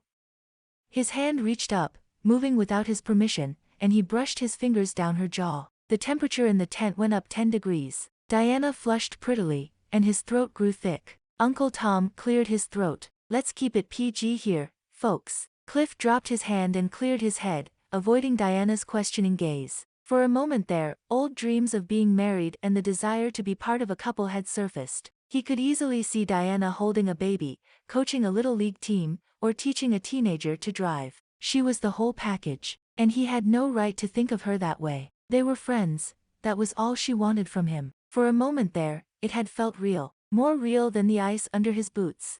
Chapter 11.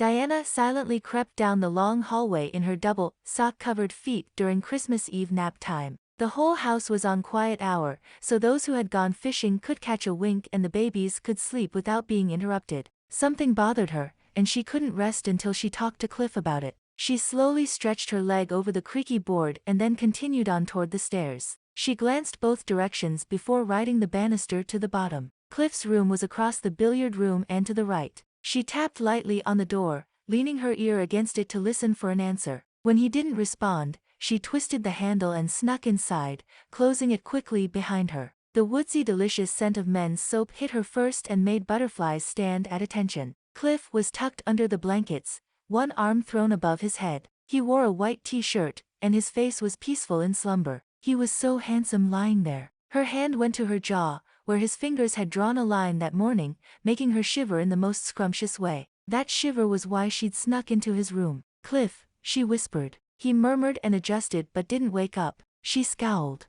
Cliff. She sat on the bed by his leg. He blinked awake and then dropped his eyes shut. What, woman? She couldn't help but giggle. He was so funny when he was grumpy. Uncle Tom got me thinking about the shallow end of your gene pool.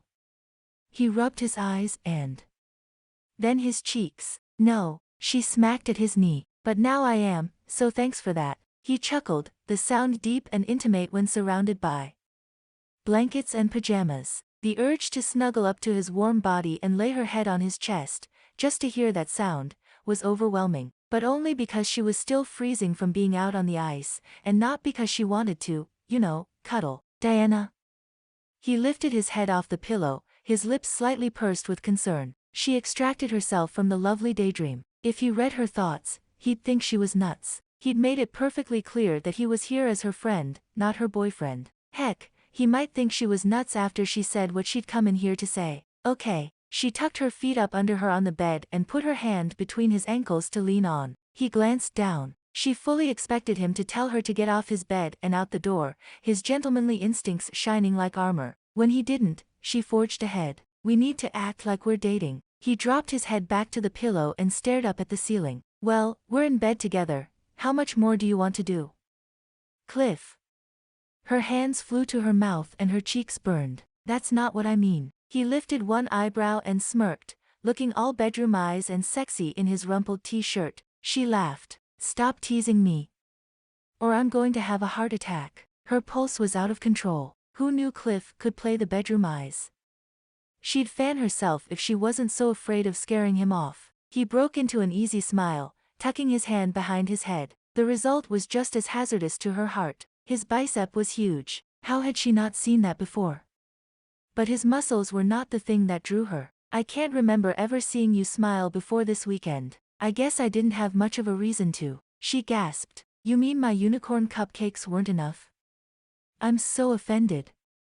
He tickled her side, making her jump and giggle. She clamped her hands over her mouth and glanced at the door. Stop. Or they'll find us. He let her go, and she settled closer to his hips, feeling warmth through the blankets. So what changed?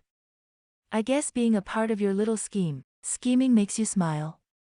I'm starting to wonder about the type of man I'm fake engaged to. He tapped her knee. You thought this up. I'm just an innocent bystander. I think the word you're looking for is accomplice. She winked before she thought better of it. Being with Cliff had always been easy, but this side of him was intoxicating. Unwitting accomplice. And that's what I'll tell the judge. Feeling confident and bold and more comfortable with Cliff than she had with any man, she touched his beard. It was surprisingly soft. I'm going to tell the judge you seduced me with your deep green eyes and your sweet-talking abilities. She batted her eyelashes. No one will believe you. I'm too rough around the edges to pass as a Romeo. He leaned slightly into her touch, inviting more. She buried her fingers in his beard and ran her nails lightly across his jaw. He sighed happily. You're a good man, Cliff. His hand cupped hers, and she stopped moving. The air buzzed with energy and attraction, as if someone had stopped the wheels of time and they yearned to spin again but couldn't, because there was only this moment. A moment that could change the course of their lives. We should kiss, she whispered,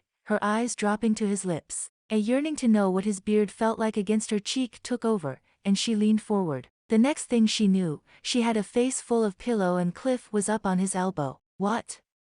She sat back up and blinked, mortified. She must have been the only one who felt the earth stutter to a stop and wait for them to notice they were meant to be together. Never mind. She pushed back to sit on the far corner of the bed. Cliff grabbed her wrist. Tell me what you said. He leaned forward, intent. I said. She swallowed, willing her brain to turn back on after it shut down in a haze of desire. We should kiss, she whispered again. As soon as the words were out, the old noggin chugged back to life and she quickly tagged on an explanation. We haven't been acting like we're together. I mean, we don't hold hands or kiss or anything. If we're going to sell the idea that we're in love, then we need to be more physical. He rubbed his lips together, thinking. She put her hands on his chest. It was warm, and his heart beat extra fast. Only if you want to. I don't want you to feel like I'm forcing you into anything. We could be one of those couples that don't have a public display of affection. But I've seen other couples, and it's like they're always touching and leaning close and stuff. His face clouded over. I remember. Shoot.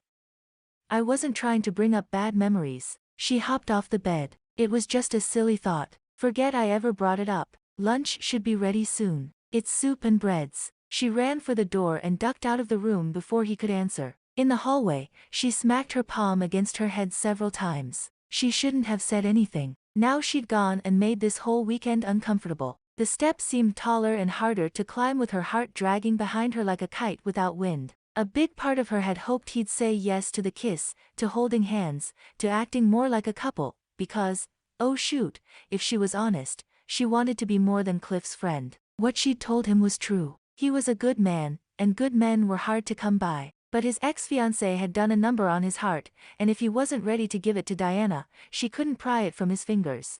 Chapter 12. Cliff slowly dressed for lunch. His head worked overtime to wrap around what had just happened with Diana, and he didn't pay much attention to buttoning his shirt. He had to start over. 3 times. He could have sworn Diana had wanted to kiss him, but when he'd asked for clarification, she went off about pretending to like each other for the sake of their fake engagement. No, pretending to be in love. There was a knock on his door, and he hurried over, hoping she'd come back to pick up where they left off. Her name died on his lips, and so did his smile at the sight of her sister standing there. Hi, he managed to recover. Sadie rubbed her palms together. Hey, we haven't had a chance to talk. He leaned against the door, checking to make sure his shirt was buttoned correctly. He'd gotten it right this time. Was there something specific you wanted to talk about? She nodded. I'm here to threaten you. He jerked his chin back. Threaten? She ran her hand through her hair. I tried to get my husband to do it, but he said this was my territory, so. She squared her shoulders and poked him in the chest. You'd better treat Diana right or else. He wisely schooled the grin that threatened to surface. The family resemblance was strongest when the sisters tried to be tough. I have no intention of hurting her. She dropped her arm. They never do. But she's so trusting and open, it just happens. It does. He stood up straight, ready to pound some guy for messing with his fiancé. Well, fake fiancé. Yeah, more than once. Just be careful with her, okay? We Dalagar women love with all our heart and have no sense of self-preservation. He tugged at his beard as her words sank into his soul in the way only pure truth could. I got that impression. She nodded once, affirming her task had been accomplished. And lunch is ready. She smiled and headed across the billiard room, leaving him standing there to contemplate his next move. Sadie painted a different picture of Diana than her mom and aunt did. They made her sound like a nerd who hid in the back of the auditorium with a book during pep rallies. Sadie made it sound like Diana's heart had been trampled on and she was gun-shy. Add to that the pressure from her female relations to find a husband, and she was stuck between a rock and a hard place. Nobody could force a person to open their heart after they'd been injured by a relationship gone bad, and he should know. If he helped sell the idea that they were in love, he'd give her some breathing room and possibly give her the chance to heal. The more convincing he was, the longer she could nurse a broken heart after they broke up. He tugged on his beard again. The walk upstairs was a blur as he weighed the pros and cons of getting cozy with Diana. On the one hand, he'd just be playing a part. On the other, Diana had a direct line to his sensitive innards. He hadn't wanted to get near a woman in over a year, and he'd really wanted to kiss her a few minutes ago. The large dining room was packed with people. They seemed to multiply with each passing hour. There were faces he didn't recognize and more children underfoot. There were also smiles and laughter and a huge sense that family was important. He tried to remember a Christmas quite like this one in his past and couldn't come up with anything. Uncles and aunts sent cards. Grandma and Grandpa came every 4 years, rotating through their children. There was a draw to being a part of this family, even if they wouldn't want him. He found Diana sitting on the west side by the windows, a toddler in her lap. She handed over oyster crackers with patience as the girl stuffed them into her face full-fisted. The sight was enough to make him trip over his own 2 feet. He stumbled into the buffet table and knocked several rolls to the floor. Sorry, he mumbled as he picked them up. Nothing to worry about. A woman in a red apron waved him off, taking the rolls from his hands. She patted his belly, letting him know she belonged here, though he had no idea how she fit into the family tree. Be sure and try the beef stew. It's a family recipe. I will. He hurried off to stand behind Diana. She didn't notice him there, so he placed one hand on her shoulder, testing physical boundaries he'd so carefully put into place. She turned to see who was there and her face lit up with interest, her eyes questioning his touch. Before he overthought things, he leaned over and kissed her forehead. His heart skipped a beat, and he was immediately angry with himself for having any type of reaction to her. She was acting really, really well, but acting nonetheless. Feeling petulant, he decided to see how far he had to go to make her blush. Hey, babe. He slid into the seat next to her, making sure their hips and thighs were pressed together. She leaned into him. Hey there, handsome. Oh, she was good. He put his arm around the back of the chair. This is my second cousin Tucker, and his wife Layla, and their daughter Danielle. She lifted Danielle's little fist in a wave. He exchanged greetings with the couple while lifting a strand of Diana's hair to fiddle with. It was silky and slipped right through his fingers, giving him visions of more intimate moments they could share. But they wouldn't, because they were only going to be affectionate in front of people. Layla made a melty "oh" sound. You guys are riding Mistletoe Mile tonight, aren't you? Diana's eyes widened in panic. No, I don't think so. No, but you're a couple, and so you have to come. Layla reached for Danielle, who went to her mother with a happy bounce of her arms and legs. Before all the romance gets sucked up in one of these. She went cross-eyed and Layla giggled. What's Mistletoe Mile? Cliff asked, curious because of Diana's insistence they not go. If it's a family tradition, we should do it. Her ears turned pink and her lashes lowered. She put her hand on his knee and squeezed, warning him away from the topic. How he knew that was what that meant, he wasn't sure. Tucker dug through the diaper bag and came up with a package of wipes. He passed it to Layla. Basically, it's a sleigh ride around the lake and an excuse to make out. Layla elbowed him in the gut. You make it sound like a frat party or something. It started out as a way to remember great-grandpa's proposal to great-grandma. There's soft Christmas music playing and a plaid woolen blanket to snuggle under. The stars are out, and the way is lit by old-fashioned lanterns. It's totally romantic. Diana cut him a look. I usually stay back and help babysit. That's silly. Layla scowled. There's plenty of older siblings to keep the peace for an hour or so. It sounded like this was one of those things they should be doing if they were in love. I can't wait. He tucked her to his side and kissed her hair. She giggled. You have no idea what you're getting yourself into. He turned to Tucker. That's what she said the first time I asked her out. They all laughed. He patted himself on the back. He was doing great, and Diana was happy. She bumped him with her shoulder, and they shared a look, a couple-like look, the kind of look that was intimate, and said, I want to laugh with you all day. He brought her fingers to his lips and kissed them. This scheme might be fake on her part, but he definitely felt something for her. If he wasn't careful, the lines would blur and he'd forget that he had an empty apartment waiting for him, along with a firm spot in Diana's friend zone. After lunch, Cliff excused himself and rushed to the basement. Marie was right, the beef stew was really good. It wasn't eating too much that had him running away, it was the racing of his heart every time he touched Diana. As big as the mansion cabin was, the walls were closing in. He grabbed his coat off the hook and took off on foot down the driveway. Snow crunched under his boots and birds chirped in the trees. The sun bounced off the snow with a vengeance, and he pulled his sunglasses out of his pocket and slipped them on. When he'd put enough distance between him and the house that he could breathe without smelling Diana's coconut/vanilla scent, he dialed his brother. I have 4 minutes, said Asher by way of answering the phone. He was a busy doctor, but he always answered when Cliff called. He was a more loyal brother than Cliff had been over the last year. There was a huge apology in there somewhere, but he didn't have time to spend groveling. He needed advice. As quickly as he could, he summed up the situation. Asher hooted. I can't believe she got to you. Yeah, well, it's the same old pattern. I seem to like the women who aren't available. What am I going to do? The more time I spend with her, the more I like her. Like? I thought you liked her the first time she brought you cupcakes. Why'd you think that? He stopped walking, needing to hear the answer. The snow was crunchy and loud. Because you ate them. I seriously thought you were going to dump them in the trash, but you not only ate them, you hoarded them. I like cupcakes, he mumbled, not ready to admit to more than enjoying baked goods.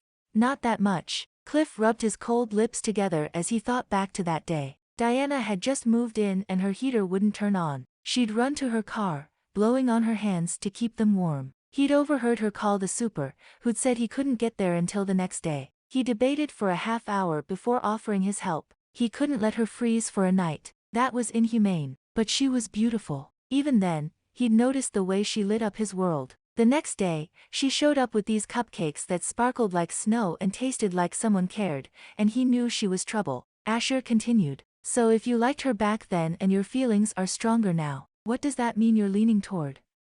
He clamped a fist over the thoughts growing in his head. Do not say the L word. I wasn't going to say it. Cliff pictured Asher with both his hands up in the air, feigning innocence. Can I give you my clinical advice? Clinical was good. Clinical meant no feelings involved. He needed to get his feelings out of this whole situation, because it was his feelings that muddied the waters. Maybe? It depends on how good it is. There was a beat where Asher acknowledged with his silence that Cliff had made a joke. When someone comes in with a head cold, we tell them to wait a couple days. It will either get worse or clear up. Dumping antibiotics on a virus accomplishes nothing and can even lead to an immunity to them. So we advise the patient to ride it out. You think I have a head cold for Diana?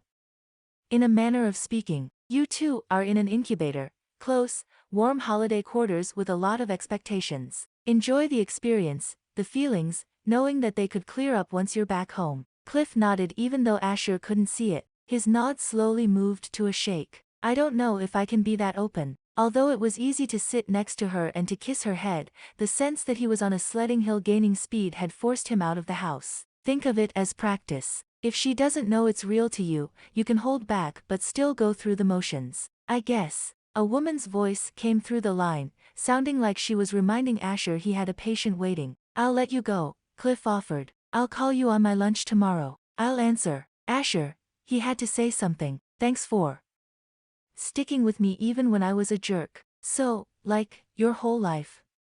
Shut up, Cliff grinned. He might not have a mansion full of relatives, but the ones he had were pretty great. Merry Christmas. Merry Christmas. They hung up, and Cliff started back to the house. Asher was right. This swirling of emotions inside of him could be fabricated by the situation. Dropping himself into a family unit, acting the part of an interested boyfriend/undercover fiancé, holding a woman close for the first time in ages. It all added up to create feelings that could possibly, maybe fade with the holiday lights. The only one way to figure out if what he felt for Diana was real or a Christmas mirage was to throw himself into the thick of it and hope it didn't evaporate on Chapter 13. Christmas Eve was meant for cookie decorating, said Celine. Diana added a fluffy white beard to the Santa-shaped sugar cookie in front of her. She was at the professionals' table with her mom, her aunt, Celine, Sadie, and Layla. They were in charge of decorating the cookies that would be served after the mistletoe mile as friends from the community gathered to sing carols of Christ's birth in the restored barn out back. In the spring and summer, the barn and house were rented out for weddings, but Diana always liked it best at Christmas. Green wreaths with red bows were hung from exposed timber, and garlands draped with fairy lights graced the entrance. It felt like the whole town showed up for their devotional, and Mom always wanted the cookies to be top-notch. The other tables were crowded with children decorating a special treat for Santa. Besides sugar cookies, there were ginger snap bells and pinwheels. Sadie snatched a ginger bell and outlined it in white, adding sugar sprinkles. I'm still confused about how you and Cliff ended up together. Diana's hands trembled and Santa's beard took a wrong turn. She concentrated on making the next swoop to cover the mistake. What do you mean? The last time you talked about your neighbor, you said you scared him. She giggled, thinking back to her first impression of the scowling electrician who'd practically fallen into his apartment when she'd said hello. I did. You can ask him. Thinking about it now, she understood why he'd wanted to run from her, from any woman. What changed? Celine leaned in, listening without looking up. Layla smiled, eager for a romantic story. Diana slowed down, thinking more about her and Cliff's friendship and the new feelings growing steadily inside of her. Little things. She set the Santa aside and picked up an angel. Like, he shovels my walk every time it snows. He even spreads salt so I don't slip in heels. Celine gave her a dubious look. You fell in love with him because of salt? She smiled easily. She liked the sound of love in relation to her and Cliff and had no desire to correct Celine. Not just that. She shifted, warming to the topic. He listens to me, really hears my needs. Like, this one time, I mentioned I was having a hard time sleeping because my neighbor's toilet was running. He knocked on their door and offered to fix it for free, just so I could sleep better. Layla cooed. He's so in love with you. Celine blew a raspberry, earning her a dirty look from her mom, who placed a protective arm over the cookie sheet. Give me roses and symphony tickets any day, Celine added. Aunt Willow shook her head. You're going to send your husband to an early grave trying to spoil you, if you ever find one. Celine pushed her chair back and glared at Diana. There's nothing wrong with wanting to be spoiled. She threw down the decorating bag and stormed off. Why was she looking at me like that? Asked Diana. She hadn't done anything to Celine. Because she's mad that you're happy and she's alone. Aunt Willow snatched the bag off the table and sked. I need to wash off this tip. She headed for the kitchen. And, added Sadie, leaning over the table, she's the only one being nagged this year. As a graduate of the wedding preparation program every young woman went through when she hit 21, Sadie understood the pressure all too well. Diana pulled her lips down in an "I'm sorry" face. She did feel a little guilty leaving Celine to face the matchmakers alone. Layla leaned in too. "I heard your mom saying something about inviting a guy to the devotional for her. He's 47, but she doesn't think the age difference will be a problem, because he's going through a second childhood thing. The therapist says it won't last much longer." "Heaven help her," whispered Sadie. All guilt fled as Diana realized it would have been her on the blind date if she hadn't brought Cliff. He'd saved her a dozen times over this weekend, but skipping a midlife crisis situation was huge. They're doomed before they even start. Layla finished a poinsettia with a quick twist of her wrist. "Not you and Cliff, though. You guys are going to make it." Diana didn't hide her smile. She liked the sound of that. Plus, it was kind of funny how easily everyone believed she and Cliff were a couple. "How's that?" she prodded, wondering what exactly they'd done that had sold the idea. "Because of the way he looks at you." She flushed, feeling vulnerable and excited all at once. "How does he look at me?" "Like you're his world," Layla said as if it were obvious. Could it be true?" She thought he'd looked at her differently today, but that wasn't until after their little talk about being friendlier. She took flight on the hope that Cliff might feel something for her, something more than the friendship she'd pried out of him with baked goods. "It's an amazing feeling, isn't it? When a man loves you like that." Layla sighed happily. Sadie nodded in agreement. Diana finally found her voice. "It's overwhelming." There was a certain amount of responsibility that came with a man loving her, especially a man like Cliff. He was just so good. "Speak of the handsome devil." Sadie giggled. She pointed over Diana's shoulder with the pastry bag to Cliff standing in the doorway. He found her quickly enough and headed her direction. She warmed at the sight of him before catching a nip of cold off his clothing. "Were you outside?" He'd disappeared after lunch without saying where he was going. She'd been roped into setting up for cookie decorating and hadn't followed to make sure everything was all right. "I called my brother." He placed his hands on her neck and began kneading the tight muscles. His skin was cold, but his touch was heaven. She leaned into him, and he dropped a kiss to her hair. Her temperature climbed and her heart raced. She probably felt like a stove burner on high under his fingers. "That's not a kiss," Layla teased. She wiggled her eyebrows. "Give him something to look forward to tonight in the sleigh." Sadie cackled and shoved Layla. Diana was tempted to spray them both with green frosting. "You guys."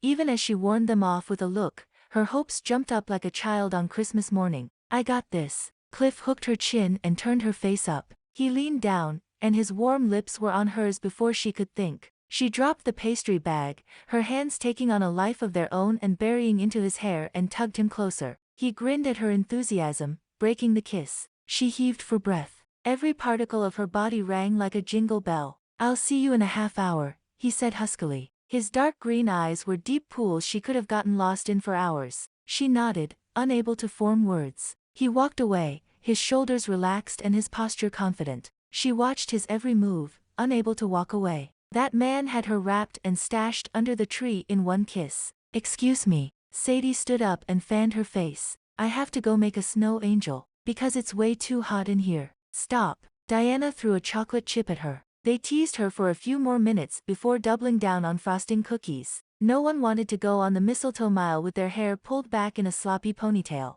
Diana's mind moved faster than her hands. That kiss. It was more than just a kiss. Layla's words about how obvious it was that Cliff loved her only added fuel to the fire simmering in her lower belly. Was it possible that Cliff wasn't pretending?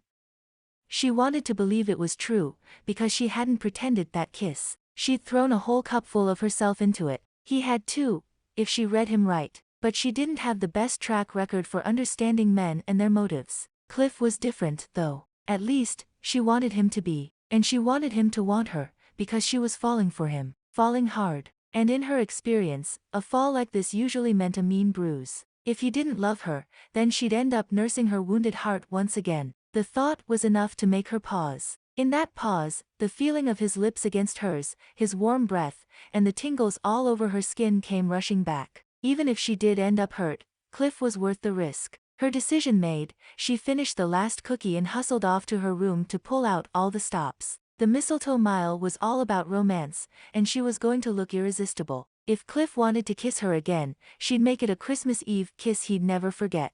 He cupped her face in his hands, lifting her eyes to meet his. Maybe there was a bit of Christmas magic involved. He considered her lips. Or maybe it was knowing they were better, happier together than they would be apart. He thought of the half-dozen ways Diana was a part of his everyday life. He took comfort hearing her move around in her kitchen in the morning. He didn't settle in for the night until he heard her come home. Maybe, she whispered. The sleigh pulled up short. Why are we stopping?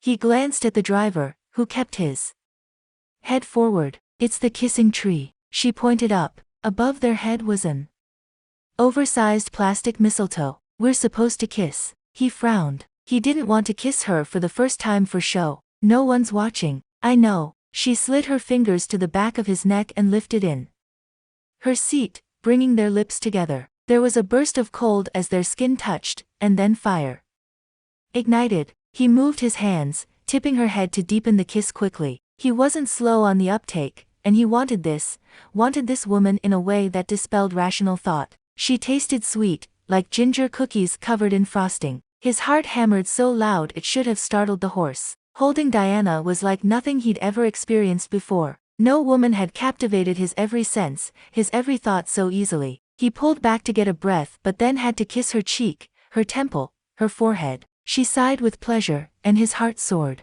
She tugged him back for another kiss, and he knew he'd fallen for her, this sweet, big-hearted woman who apparently wanted more of him. He was happy to oblige.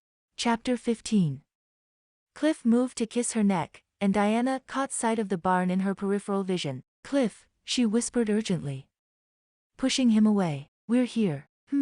He hummed against her skin, testing her resolve to at least look innocent before going to the Christmas Eve devotional. She sank into him even as she said, we're back. He bolted upright, looked her over quickly, fixed her hat, and then kissed her nose. She giggled, burying her face in the front of his coat. She was probably a thoroughly kissed mess. The sleigh stopped, and Cliff lifted her chin with his finger. You look stunning. More like stunned, she thought. Cliff could kiss.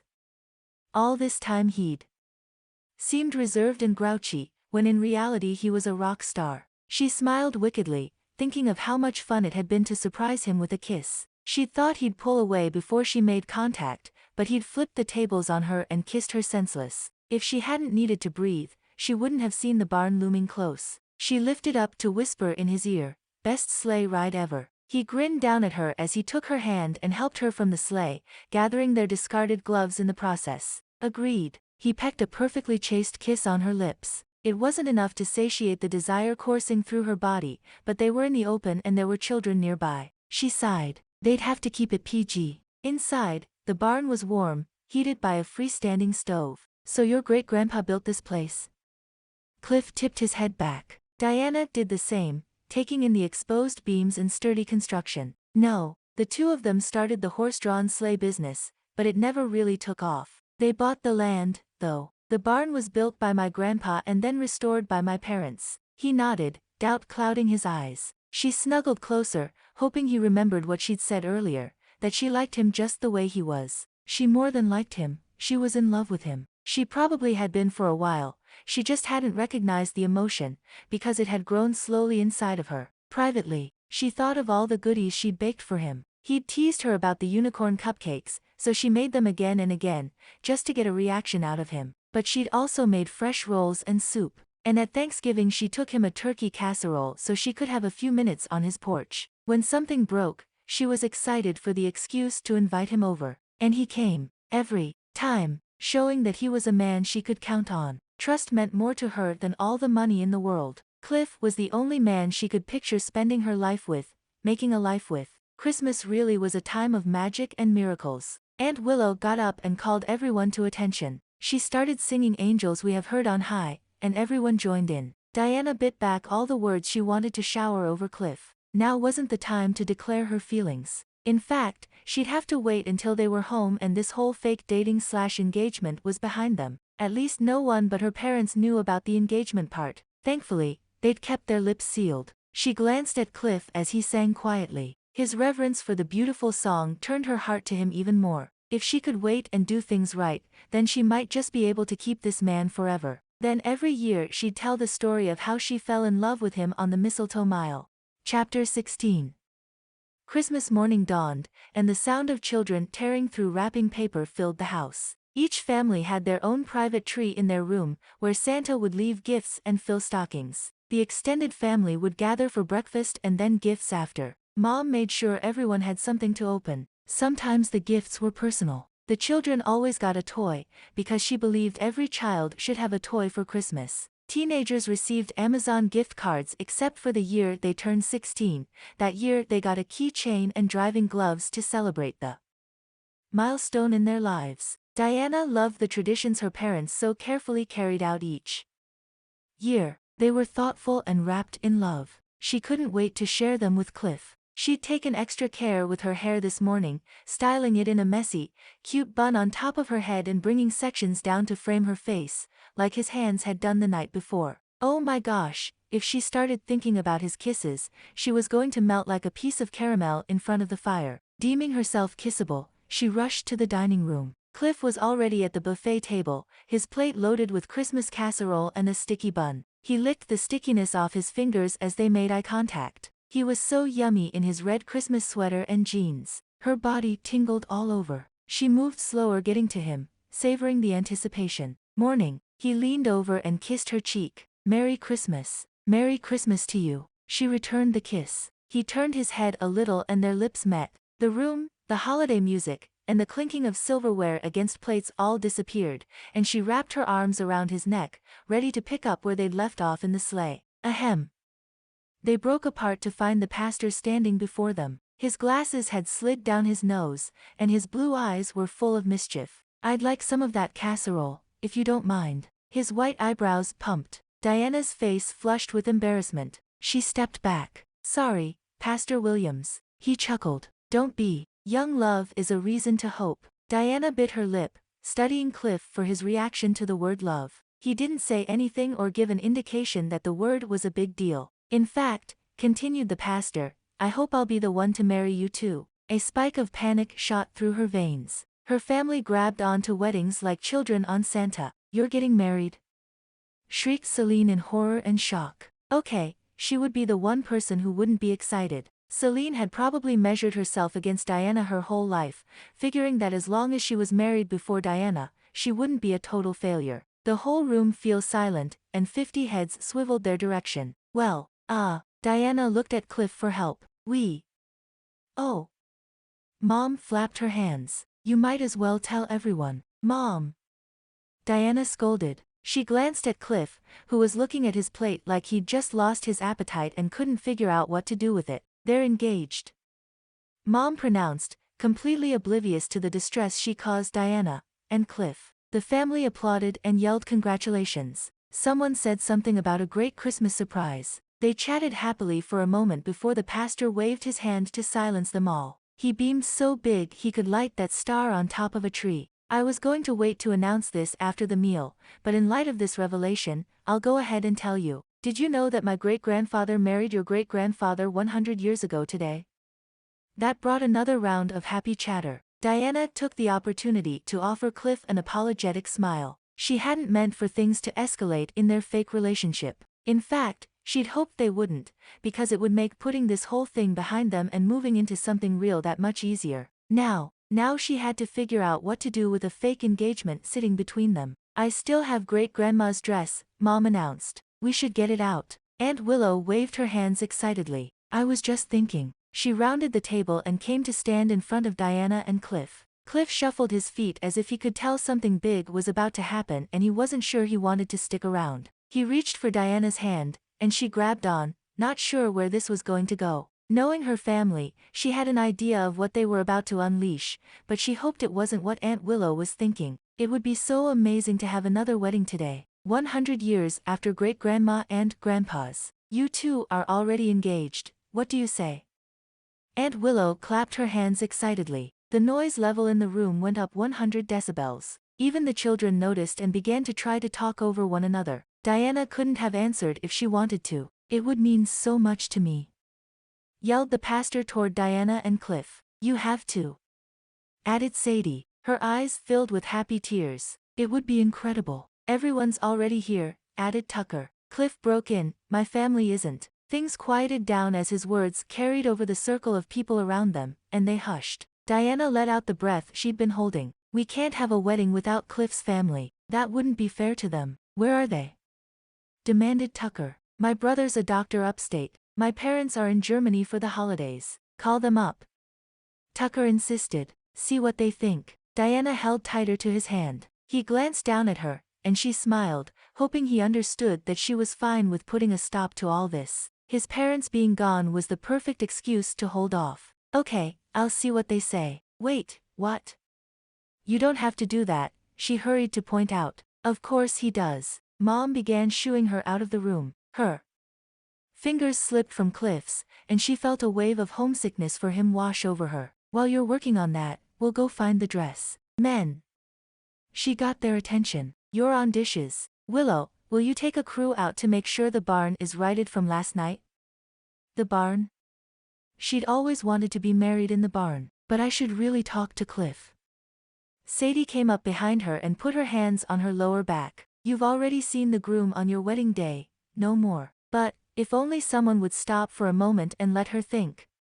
Stop lollygagging. Mom tugged harder on her arm, dragging her to the master suite. We need all the time we can get. Diana glanced over her shoulder. Her last glimpse of Cliff was him staring at his cell phone in shock and dismay. She needed to make a plan, but she needed to talk to Cliff. He might be fine with all this, if the feelings in his kisses were real. Then again, his family wasn't here. The whole thing was sudden, like in your face sudden. And maybe he didn't want to marry her. She'd have to find a quiet moment with him and soon to talk this out, or run away together, which was kind of funny. Usually people ran away to get married, not to avoid it. If it came down to it, they'd hijack a sleigh and head to town. But if he was game to get married, she'd be happy to say I do. One of them really should propose to the other, though. So, she had a decision to make. Was she proposing planning an escape?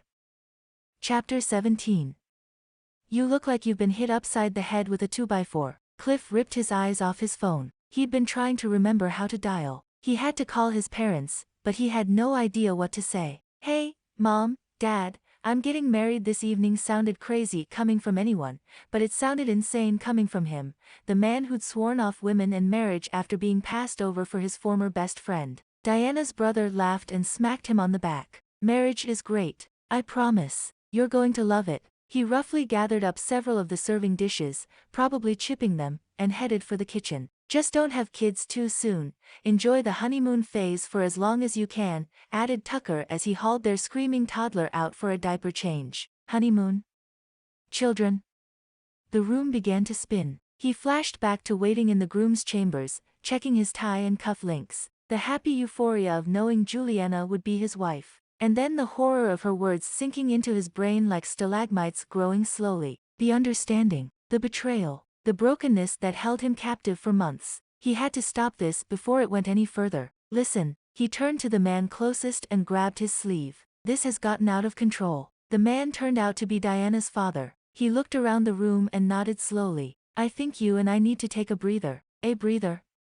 That sounded like heaven. I'm taking Cliff to get more firewood for tonight, he called over his shoulder. Cliff numbly followed him through the process of putting on their winter gear and going outside, grateful someone around here had a level head on their shoulders. David would set things straight. They'd have a nice little talk, and everything would be okay again. His blood pressure began to decrease. Everything would be fine. He wasn't getting married. The demons of his past would stay behind the curtain, and he wouldn't have to face them today. David twisted the key on the snowmobile, and nothing happened. He growled. This thing's been testy all week. I should have taken it in, but with the holiday, I just didn't have time. Cliff dusted off his hands. Let me take a look. He pulled the seat off and checked the battery. Sure enough, one of the cables was loose. Try it now. The sled roared to life. David revved the engine and smiled at Cliff. I'm going to enjoy having you in the family. Cliff's heart stopped. What?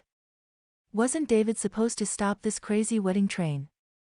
Follow me. David gunned it and sped into the forest. Cliff scrambled onto the machine sitting next to him. It started easily enough, and he headed out into the woods with a man who thought he was going to be his father-in-law. His eyes wandered longingly to the open trails around him. Maybe if he got lost in the woods and wasn't found in time, they'd forget about the wedding. Diana's worried and disappointed face came to his mind. He couldn't do that to her. He knew what it felt like to be tossed aside. Even if the engagement was fake, he'd hurt her. She had a heart softer than freshly fallen snow. With a sigh, he set his course. For better or worse, he'd have to play along until he had a chance to talk to Diana. Chapter 18. It's so delicate. Diana barely dared breathe as she stepped into the 100-year-old dress. It's sturdier than it looks. Mom helped tug it down. Grandma. Lola didn't have your boobs. Sadie giggled. She probably wore a corset. Nonsense, she was a modern woman. Mom swatted away Sadie's giggles like she had when the girls were teens. I've had the dress treated by a preservationist. I'll have to do it again after your wedding. Try not to sweat in it, will you? Diana's laugh was as uncomfortable as the itchy lace at her arms. What did he use? A vat of starch. This isn't going to give me hives, is it? Mom stepped back and looked her over. The thickly piled carpet muffled all movements except the crinkling sound of the fabric. It was like sheets of paper being crumpled into balls. The sound is an issue. I'll send him a text and see if he has any tips. She went for her phone on the dresser. Maybe it's a sign, Diana ventured. If the dress isn't going to work, I shouldn't be getting married today. Mom's shoulders fell. You can't let this stop you. Diana could see the hopes, dreams, and excitement at seeing her daughter married on the 100th anniversary of her grandparents' wedding slew off of her like an expensive fur coat. Mom squared her shoulders. I'm texting the restorationist. Sadie got off the bed and came to put both her hands on Diana's shoulders. You've got cold feet. That's totally normal. I did when I got married. And look how good that turned out. But, Diana searched for a way to come clean. You love Cliff, don't you? Sadie looked deep into her eyes. Diana nodded. I do. I love him. But. Then there are no buts. Every time you think about backing out, lean on that love. Draw it up inside of you and hold on to it, and all your fears will melt away. Not all my fears. She couldn't possibly explain that her biggest fear was that she would scare away the man she wanted to marry with a wedding. Mom's phone dinged. He said to spritz it with water and let it dry and it will relax. She smiled, hugging her phone. See?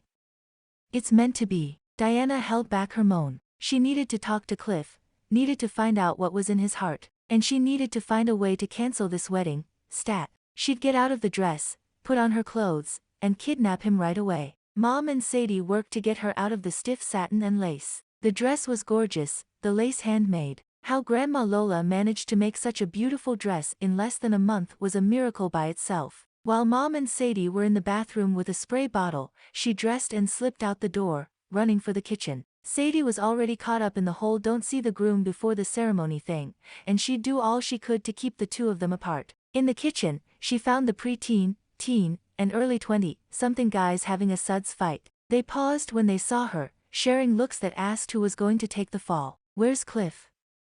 She asked quietly. Most of them shrugged. Bryson popped up from behind the island. Dad took him to get firewood. He dropped quickly as a wet sponge flew his direction. She threw her hands in the air. I need to talk to him. No one paid her any attention as they went back to their in-house water fight. She scowled and stomped off to her room. She needed to wash her hair. But mostly, she needed a warm shower. The bathroom was the only place she was likely to get any privacy, and she needed some time to think. Chapter 19. Cliff rolled a heavy log behind the sled and then patted it. Is this going to be enough? David slapped his leather gloves together. That'll make about 15 nice-sized logs. They worked together to tie it off to the back of the snowmobile so David could drag it back to the woodshed. I bought a log splitter last year. He puffed with pride. Cliff grinned. David was a man who enjoyed his toys. He took care of his machines, getting them regularly serviced so they ran properly. He pulled off his beanie and swiped at his forehead. You know, Cliff, my wife can get excited about things. She gets an idea in her head and wants to plow forward. It's one of the things I love about her. When I wanted to strike out on my own and start my company, she was right there beside me, a force of nature. She was better at sealing deals than I was, because she believed in me. Cliff nodded. I've noticed that about her. David laughed. She's got her heart set on this wedding happening tonight. Here was his chance. About that, I can't let it happen. Cliff breathed deeply. Finally, someone who could see his side of things. Unless I know for certain that you love my daughter. Wait, you're not calling off the wedding. I might. All you have to do is tell me you're not in love with Diana. He put his hand on Cliff's shoulder and made eye contact. Look me in the eye and tell me you don't love her or won't love her for forever, and I'll make it all stop. Cliff searched his soul. He could make the wedding go away. He could continue to keep his past buried deep where it wouldn't haunt him. He could stop the wheels that were gaining speed underneath him and carrying him and Diana to the altar. All he had to do was lie. I love her, sir. I love her more than I've loved any other human being before. She's the best part of my life. David's eyes twinkled. Then I'd better get you back so you can get dressed for your wedding. Cliff's heart sank. I still need to call my family. David climbed onto the snowmobile. Then we definitely need to get you back into cell service. They may still call the whole thing off. And if that happens, then I'm going to have to find a way to make it up to my wife. He smiled widely, letting Cliff know there was a way out of this without burning bridges. Thankfully, Diana's family was considerate enough to put their plans on hold for his parents. Juliana's family hadn't been that kind. They'd bulldozed his parents in almost every decision. As energetic as the Dalagar clan could be when they got an idea in their head, they weren't bullies. In fact, his parents would like them a lot. They'd fit right in during the holiday kerfuffle. Maybe next year things would be different. Who was he kidding? The plan was to fake a breakup after the holidays so Diana would be here next year with a fake broken heart. If he left the cabin without a bride, he wouldn't be coming back. I think he loves me too, but I don't know if he's going along with all this to keep up the farce or what. And every time I go to ask him, you drop in and tell me not to be alone with the groom. She swatted at her sister, probably harder than she should have. Sadie dodged it. Sorry. I didn't know. No one does. Not no one. Celine came out of the bathroom, a spray bottle in her hand. I can't believe you, Diana. I counted on you being here for me this year, and you abandoned me. Diana shared a quick she's crazy look with Sadie. Celine glared. I understood because you'd fallen in love, but knowing you lied, that's despicable. Diana jumped to her feet, earning her a quick tug to her hair, as her sister wasn't quite done sectioning it off. Celine, please don't tell anyone. I'm not even sure what's going on with Cliff. Celine set the spray bottle on the dresser. I need to go for a walk. Diana's hands shook. This is bad. This is so bad. Sadie pushed her back in the chair. You can't worry about her right now. We need to get your hair done, and I haven't even started on your nails. Diana slumped. Celine was like a time bomb. She'd been testy all weekend and was one ornament short of a decorated tree. Cliff seemed on board with everything, but he hadn't actually said he loved her. And to top that off, she was in love with him, which meant that she was standing on the edge of something either wonderful or terribly heartbreaking. I need to call this off. You can't. Sadie's answer was so fast, so matter of fact, that it paused Diana's anxiety. Her older sister had a way of sounding so authoritative when she wanted to. Why not? Cliff's already been left at the altar once. How is he going to feel if you back out? Oh my gosh, I didn't even think of that. Her heart seized at the thought of the pain she'd cause him by leaving him at the church barn. He'd been in such a dark place when they first met and so grumpy for so long after that. Even if he doesn't have feelings for me, calling the marriage off now could trigger some sort of traumatic memory. She grabbed Sadie's arm. I can't do that to him. You're not going to. Sadie's voice had the note of assurance that Diana needed. Diana nodded. The only way to save Cliff from her rash decision-making and blatant misrepresentation of their relationship was to marry him. It was upside down and backwards, but somehow it made sense. I'm going to do this. I'm going to marry him. If he wants to undo it later, that's what we'll do. Sadie slowed down. What about you? Can you handle marrying him and then having it annulled? I don't know, Diana whispered. It's a real possibility that I would be messed up. She closed her eyes. I'd rather I'm messed up than he is, though. Sadie hugged her from behind. Then you know it's really love. Yeah. Chapter 21. Cliff pressed his phone to his ear as he trudged along the driveway. He finally had a moment alone and cell service. He was about to call his parents when he chickened out and decided to call Asher instead. Ho ho ho, Asher answered the phone. His brother's voice was as calming as a warm southern wind. Asher had a level head, whereas Cliff was off in Whoville agreeing to get married in a barn on Christmas. You sound chipper for a guy stuck in a hospital today. That's because I'm getting off early. How'd you swing that? He tugged on his beard. Exactly how was he going to explain the last 24 hours? A Christmas miracle. Cliff decided to bite the bullet. Good. If you hop on I-25, you might make it in time for my wedding. You're what now? He groaned. remember that fake dating thing I told you about? With Diana. Asher's brain was the faster and smarter out of the two of them. He knew exactly what Cliff was talking about but was slowing this all down for Cliff's sake. Bless him. Yes. Well, things have escalated, you could say. I'm getting in my car and headed that way, so start talking. I need something to keep me awake anyway. He talked. And then talked some more. He even shared light details about Mistletoe Mile and her great-grandparents and the 100-year anniversary. He talked about how much this meant to her parents and how the whole family was behind them getting married. It's like a force of nature, man, tearing through the house and sweeping up everyone in its wake, including you, I guess. He blew out a breath. Was that what was happening? Was he swept up in the moment? In Diana? In the idea of having the life he'd planned before that was ripped away in an instant?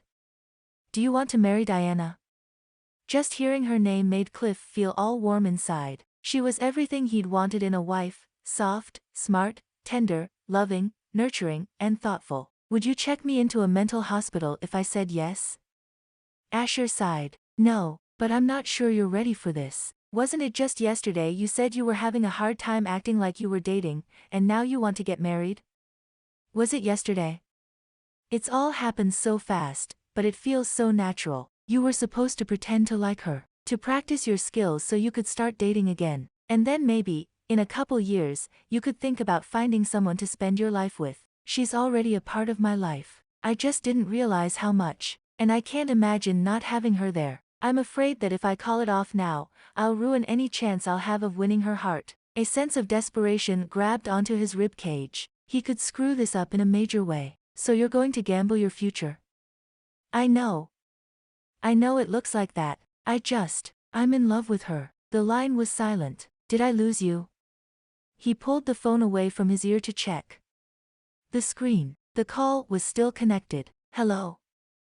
Maybe, Asher finally said, she's really the girl for you. Cliff sucked air through his teeth. Why do you say that? He needed some reassurance that he was not making the biggest mistake of his life. Because I thought it would be 5 years before you could say those words about another woman, and I thought I'd have to give you a pep talk to make it happen, but you just volunteered the information. It's the truth. And it's deeper than anything I ever felt for Juliana. I can't even believe I thought that was love. He kicked a pile of snow. This is so much more. Asher sighed again. Do you need a best man? Yes. Cliff tipped his chin up and laughed. The thought of his brother standing next to him as he said I do to the girl of his dreams would make this the best Christmas of his life. Get your butt here by 5, or I'm replacing you with crazy Uncle Tom. Asher laughed. Sounds like it'll be a party. What are you going to tell Mom and Dad? The truth. We weren't planning on this, but the pieces fell into place. Do you think they'll be upset?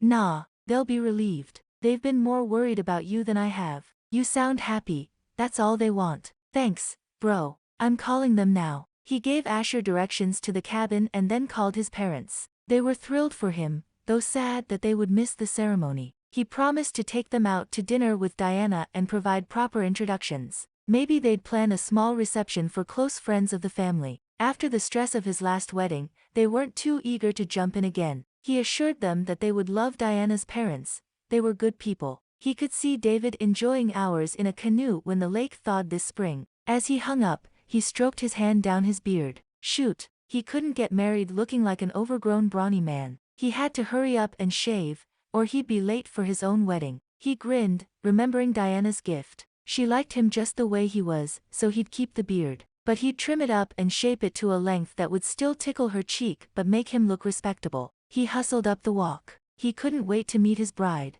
The family rose to their feet, unsure what they should do. Diana pressed cold fingers against her cheek. Her feet had gone numb too. She glanced at Cliff. He looked lost and regretful. She put her hand on his arm. He jolted it away and then immediately apologized with a look. Bring up bad memories? She tried to joke, but it came out flat. He shook his head. I never made it this far before. In the middle aisle, Celine shouted at her mom. You're such a nag. I can't do anything right. You need to grow up. Life isn't about you. Aunt Willow fired back. That got the parents moving. They ushered their children out of the room. The kids begged to stay. Nothing was more entertaining to a child than a group of adults misbehaving. Diana lifted her cheeks, but the smile just wouldn't materialize. For the moment, She and Cliff were forgotten, but that wouldn't last for long. Listen, I have a long talk ahead with my parents. Maybe you should go. She looked past him to Asher. Can you give him a ride home? I can, if that's what he wants. Asher checked with Cliff. He looked deep into her eyes. I'll stay. She shook her head sadly and lifted a shoulder. The jig is up, but something inside of him crumbled. She could see it all fall apart right here in front of her, and her heart reached for him, but she had to let him go. She'd made a mess of them. There were so many layers to sort through. They needed time. Time together and time alone. And what waited for her, with her parents and family, wasn't going to be pretty. She'd rather save him more trauma. You've done more than I could have ever asked, more than I wanted to ask. Tears burned the back of her eyes, but she couldn't let them fall, not in front of him. Please, just go. He nodded. Pastor Thomas pointed to the side door. You can slip out that way. Bless you, she whispered. Cliff and his brother left quietly. No one in the family saw them go, but Diana watched until the door shut behind them. When the lock clicked shut, she turned to face her family and clean up the mess she'd made. Sadie made her way around the group and put her arm around her just as the tears started to fall. Are you okay? No, there's no coming back from this. She rubbed at the hot trails down her cheeks. I've done the unthinkable to him. Sadie rubbed her back. You can bake him some goodies when you get home. Cupcakes can't fix everything. She sniffed. Cliff was going to drive away, and she couldn't face him again. I've behaved horribly. What man would want a woman who would lie to her family? I don't think he'll ever trust me again, not once he really thinks things over. She leaned heavily into her older sister, wishing there was a way she could go back in time and erase all her mistakes. Are you sure about this? Asher asked. Cliff threw his duffel bag in the back seat. He'd packed quickly, never really unpacking all the way. She doesn't need me anymore. He fell into the passenger seat and leaned heavily on the door. As soon as the truth came out, Diana had cast him off, telling him to leave. He'd thought there was more to their relationship than the farce. She'd kissed him when no one was looking. She looked at him with what he thought was love in her eyes. She'd even bought him a flannel shirt and said such wonderful things. But it was all an effort to keep up pretenses. If she wanted me, she would have said so. Asher started the car and headed down the long drive. Let's go to my place. Cliff nodded. What else was there to say? He'd given his heart to the wrong woman, again. It was a mistake he didn't intend to repeat. Chapter 23. As penance for her crimes, Diana volunteered to strip all the beds and tidy the rooms. Most people wanted to get an early start and were grateful for her offer. She did her best to avoid the actual goodbyes, because she heard the same thing over and over. I never would have guessed you two weren't really in love. She didn't have an answer for that one, because she was in love. She was so in love it hurt to be without Cliff. Her eyes were puffy and her nose raw from using tissues. And those pains weren't even the worst of it. The worst was the gaping hole in her chest where her heart used to be. Apparently, Cliff had taken it with him when he drove away. Sadie came in while she was changing the laundry. Mom had 2 washers and 2 dryers in the giant laundry room. There were piles of sheets all over, and Diana was doing her best to cycle things through. She took the sheets right out of the dryer and to the room where she put them on the bed again. Mom liked to have the house ready for renters at any point, and there was a group coming in for New Year's. I thought you and Packer were leaving with the first wave. Diana shook out a sheet before putting it in the washer. A pacifier flew out and smacked the wall. It wasn't the first one of the day. She'd found a half-dozen Legos too. Stepping on a Lego was bad enough, sleeping with them would be slow torture. We were, but I convinced him to wait a while. I wanted to talk to you alone. Sadie radiated compassion and determination. Not always a good combo when it came to an older sister. Something was afoot, and Diana braced. I've had enough lectures for one Christmas. Sadie laughed. I doubt you've had this one. She sighed. There was no getting around it. She'd only escaped Mom's sharp tongue because she'd been crying so hard. Last she'd heard, Mom and Aunt Willow were out for the morning, soul-searching and reevaluating how they'd raised their children. Diana was just as high on the naughty list as Celine. Lay it on me. I deserve it, I'm sure, she told her sister. I think your one big mistake this weekend was not telling Cliff you love him. You're right. She snapped her fingers. I haven't heard this angle yet, because it's insane. Sadie held up a hand. Hear me out. Diana rolled her eyes. Sadie shifted from foot to foot, her excitement of the revelation. She was about to deliver, keeping her from being still. I didn't think about this, but Packer mentioned something last night that got me thinking. He said no man would go along with a wedding unless he really loved you. PFT. Obviously, he doesn't know Cliff that well. Cliff would give you the shirt off his back. He is the nicest, kindest, most generous person in the whole world. Diana, he had several outs he could have taken. He could have said his parents wanted to be there. He could have begged to put it off for his brother's schedule. But he made it work. That has to mean something, and according to my husband, it means he loves you. I think so too, Dad added as he came in, carrying a load of towels. I talked to him, honey. I heard it in his voice. Diana leaned against the washer, blown away and conflicted. I thought he had feelings for me, but I think he was playing the groom so well, and I wanted him so much, that I convinced myself his general kindness was more. Sadie came over and rubbed her back in soothing circles. No man is that kind. Hey, Dad lowered his eyebrows. We're not heartless creatures. Sadie giggled. That's not what I'm saying. Cliff was dumped at a wedding, Dad. He wouldn't have agreed to another one if he didn't feel. She rolled her free hand around, trying to come up with the right word. Safe. Dad's brow slowly lifted as he considered this new information. Diana leaned into Sadie. I thought we could make it last. I thought, once we were married and had a chance to talk everything out and explain, that we'd be one of those couples that are really happy. She swiped at a tear. I wanted to make him happy. Oh, sweetie. Sadie hugged her tight. You still can. How? She gulped out. Dad threw the towels down. Go to him. Diana and Sadie jumped at his volume. Her dad never yelled. But what if he doesn't want me? What if he does and he thinks you don't want him? Asked Sadie. That would be awful. Diana leaned over, her hand pressed into her stomach. He was so broken when we met. I can't think of being the cause of that for him. So go. Now, Dad insisted. He gave her a shove toward the door. The sense that she was on a sledding hill gaining speed made her grab on to the door. The laundry? And Mom? Dad grinned. I'll take care of it. Diana hugged him. Knowing that he hated doing housework made his advice and sacrifice all that much bigger. Your mom will be okay. She's been caught up in weddings and parties and entertaining. I think she needs a couple days to reevaluate. Diana pecked a kiss to his cheek. That's for her. I'll make sure she gets it, pumpkin. Dad squeezed her hands. Now get out of here, and don't come back until you've talked to Cliff. Diana couldn't stop the smile that blossomed. She was going to see Cliff today. For better or for worse, she'd tell him that she was in love with him. She didn't bother to pack her things, only grabbed her coat, purse, and keys and ran out the front door. If what her sister and Dad thought was true, then she had to get to him, had to explain what was in her heart. She barely remembered the drive home. She could have flown there and not known it until she pulled into the parking lot. Cliff's truck was parked in his spot, but his condo looked empty. She didn't know how she could tell. It was the middle of the day and his blinds were shut, but somehow she knew he wasn't in there. Instead of going inside her place,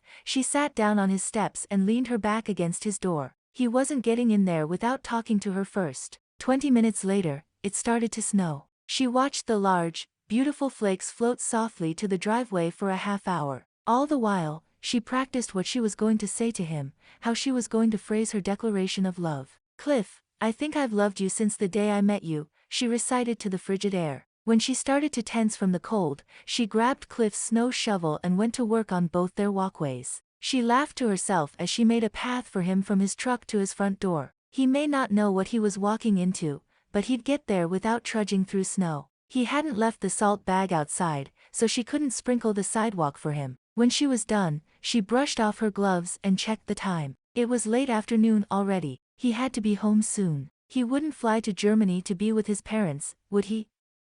Her stomach began to churn. What if he was in a car wreck and she didn't know? She'd never find out, because she wasn't family. Her hands clenched. She pulled out her phone and called the hospital, asking if he'd been admitted. They told her he hadn't. She thanked them and hung up. Pacing seemed like a good idea. It was getting dark, and she needed to stay warm. The snow helped. For some reason, it always felt warmer when it snowed. Cliff would probably know why, and she yearned to ask him. When her legs were worn out, she sat back on his step, resting her head against the door jamb. The sky was dark, but it couldn't be later than 6. Cliff would be home soon. He must have gone to work. He'd be back soon. She wouldn't leave until he talked to her. She rested her eyes. The night and day had been the longest and most draining of her life. A few minutes later, she drifted off to sleep. Diana was floating. Cliff's woodsy smell filled her senses. She was in a lovely place, warm and comfortable, her head on his chest. Staying here was beautiful. Leaving would hurt, and she didn't want to hurt, so she burrowed deeper into him. "I'd say she's going to live," said a familiar voice. It wasn't Cliff's, so she ignored it and breathed him in. He was all around her, and life was so good. "Diana. Diana, we need you to wake up, sweetheart." That was Cliff. His voice was a warm blanket draped across her whole body. She responded, not wanting to break the spell that had brought her to this place. Cliff's palm rubbed her cheek, not kindly, either. She turned away from the pricks and pins. "Be nice," she told him. He rubbed her again. Someone else was rubbing her feet. Weirded out now, she pried her eyelids up to find that she was sitting on Cliff's lap, in his condo. Asher was at the end of the couch, rubbing her feet with a towel. Her toes started to hurt. "Ow, ow." She tried to pull her feet away, but her leg muscles didn't move fast enough. "You're too cold, sweetheart. Hold still and let us warm you up." Cliff moved on to roughly rub her shoulder and arm. Asher stopped rubbing and dragged a portable heater closer to the couch. "The best thing you can do is hold her close. Her fingers may feel like they're burning, but it's a good sign that circulation is improving." He leaned over Diana. "Can you tell me what day it is?" She was going to say the day after Christmas, but she had to think about a number. "December 26th. He asked her age and her full name. She answered correctly, and he stood up. "I'll be in the kitchen, no hot chocolate until the burning stops." She nodded, snuggling deeper into Cliff's hold. He pulled the blanket off the end of the couch and wrapped it around both of them. "Do you want to tell me why you were sitting on my porch in 24-degree weather?" He sounded upset at her, which she didn't like at all. She wanted him to call her sweetheart again, to look at her with his amazing gray eyes full of love. She worked back through what had happened. Some of it was fuzzy, but one thing was clear. "Because I love you." She bit her lip. That wasn't what she was supposed to say. There were paragraphs of explanation stuck in the cold. He shook his head. "You could have called. I wasn't even going to come home tonight, but Asher had a shift change. You could have died." She thought about that for a minute. "Maybe I should have called." He kissed her head. When he pulled back, his eyes were closed as if he were in pain. Seeing him hurt unhinged her tongue. "I'm sorry, Cliff. I didn't mean to mess up. I wish I could go back and ask you to spend Christmas with me as my real boyfriend." She wanted to brush her fingers over his neatly trimmed beard. She hadn't even had a chance to enjoy it before he'd left, but her fingers were too stiff, and if the aching burn in her feet was any indication of what was to come, she wasn't looking forward to them warming up. "I would have said no." Ouch! His words hurt more than the bazillion tiny needles poking at her body. She curled into herself. He brought her closer and brushed her hair off her face. "But only because I was too scared to see what was already between us. I fell in love with you a long time ago, Diana." Tears sprang to her eyes. "You did?" The liquid burned down her stiff cheeks. She used the back of her hand to wipe it away, the movement awkward. He smiled softly. "I did." She sniffed. The only part of her thawing quickly was her nose. Darn it, she must look a mess. "Why didn't you tell me?" "Everything happened so fast." He shook his head. "It's no excuse, but I thought you were just playing along with the fake engagement thing." "I thought you were playing along." She bumped him with her body. He rubbed his hand up and down her back. They were quiet for a while, letting the truth of it all sink in. She had feeling back in her legs and her feet, and her fingers were almost on fire, but she was really looking forward to being able to wrap them around Cliff's neck. She sniffed several times, and Cliff retrieved a tissue from the box on the table by the couch. "I like your place," she said as she wiped her nose. He chuckled. "Thanks. This is the first time you've let me in." "Well, you were almost dying." She scowled. "Why didn't you ever let me in?" He sighed. "Because a part of me knew I loved you, and if I let you into my life, I'd have to let you in here." He tapped his chest just over his heart and then touched their foreheads together. "There was no way to keep you out forever, though. Because we're soulmates." She ran her fingers across his beard. He looked so different with it trimmed up, but the warmth in his eyes was the same. "How do you know we're soulmates?" He whispered. "Because if only one of us could be happy, I want it to be you. And I'd want it to be you." He kissed her nose. "See?" She smiled. "Soulmates." He nuzzled her neck. "I think I see." She giggled because his beard tickled. Oh, she could get used to that. Cliff. She was falling into this moment, into him without a safety net. He paused and pulled back. Looking deeply into her eyes, he read her worries. Diana, I love you. I want to be with you every Christmas for the rest of forever. She melted into his chest, laying her head where she could hear his heartbeat. That sounds absolutely perfect. Thump thump went his heart. She listened for a moment, getting sleepy again. She was warm now, though still fuzzy, thinking, I love you too, Cliff. I want to marry you. His chest bounced, and she felt his laughter more than heard it as she drifted off to sleep wrapped in the arms she'd wished for Christmas. I guess I don't have to be nervous when I propose. She shook her head slightly. If you don't, I will. He laughed out loud at that. Sleep, snowflake. I've got you. He kissed her cheek, then her forehead, then her nose, and finally her lips. She smiled, breaking the kiss, just before she drifted back to sleep, content to know she was safe and loved. Cliff wouldn't let her go, not now, not ever, and she'd hang on to him for all she was worth. His lips found hers once more for one of his achingly sweet, wonderful, tingle-all-over kisses, bringing her out of sleep. Her heart responded, thump-thumping in time with his. Who would have thought her fake fiancé would turn out to be the love of her life? Epilogue. Cliff stood at the front of the barn in front of Pastor Thomas, wearing a black tuxedo. He'd griped about having to dress so formally when Diana liked his flannel shirts just fine, but his mom insisted he look presentable for his wedding. What was a guy to do? Sometimes moms were right about things. Just like Diana's mom was right about a Valentine's Day wedding, waiting 2 months to call.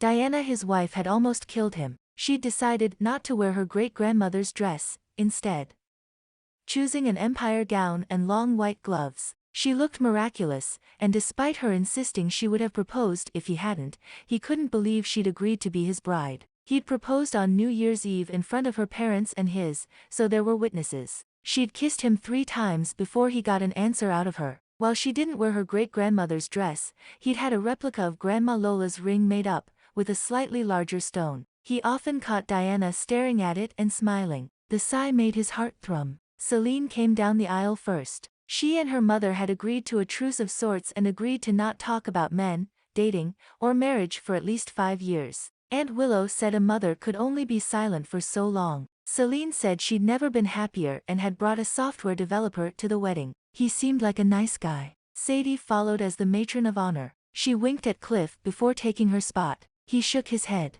Sadie gave him another warning last night about breaking Diana's heart. He had every intention of keeping her heart safe for as long as they both should live. If only she'd get here. Why did they put so many people in the wedding?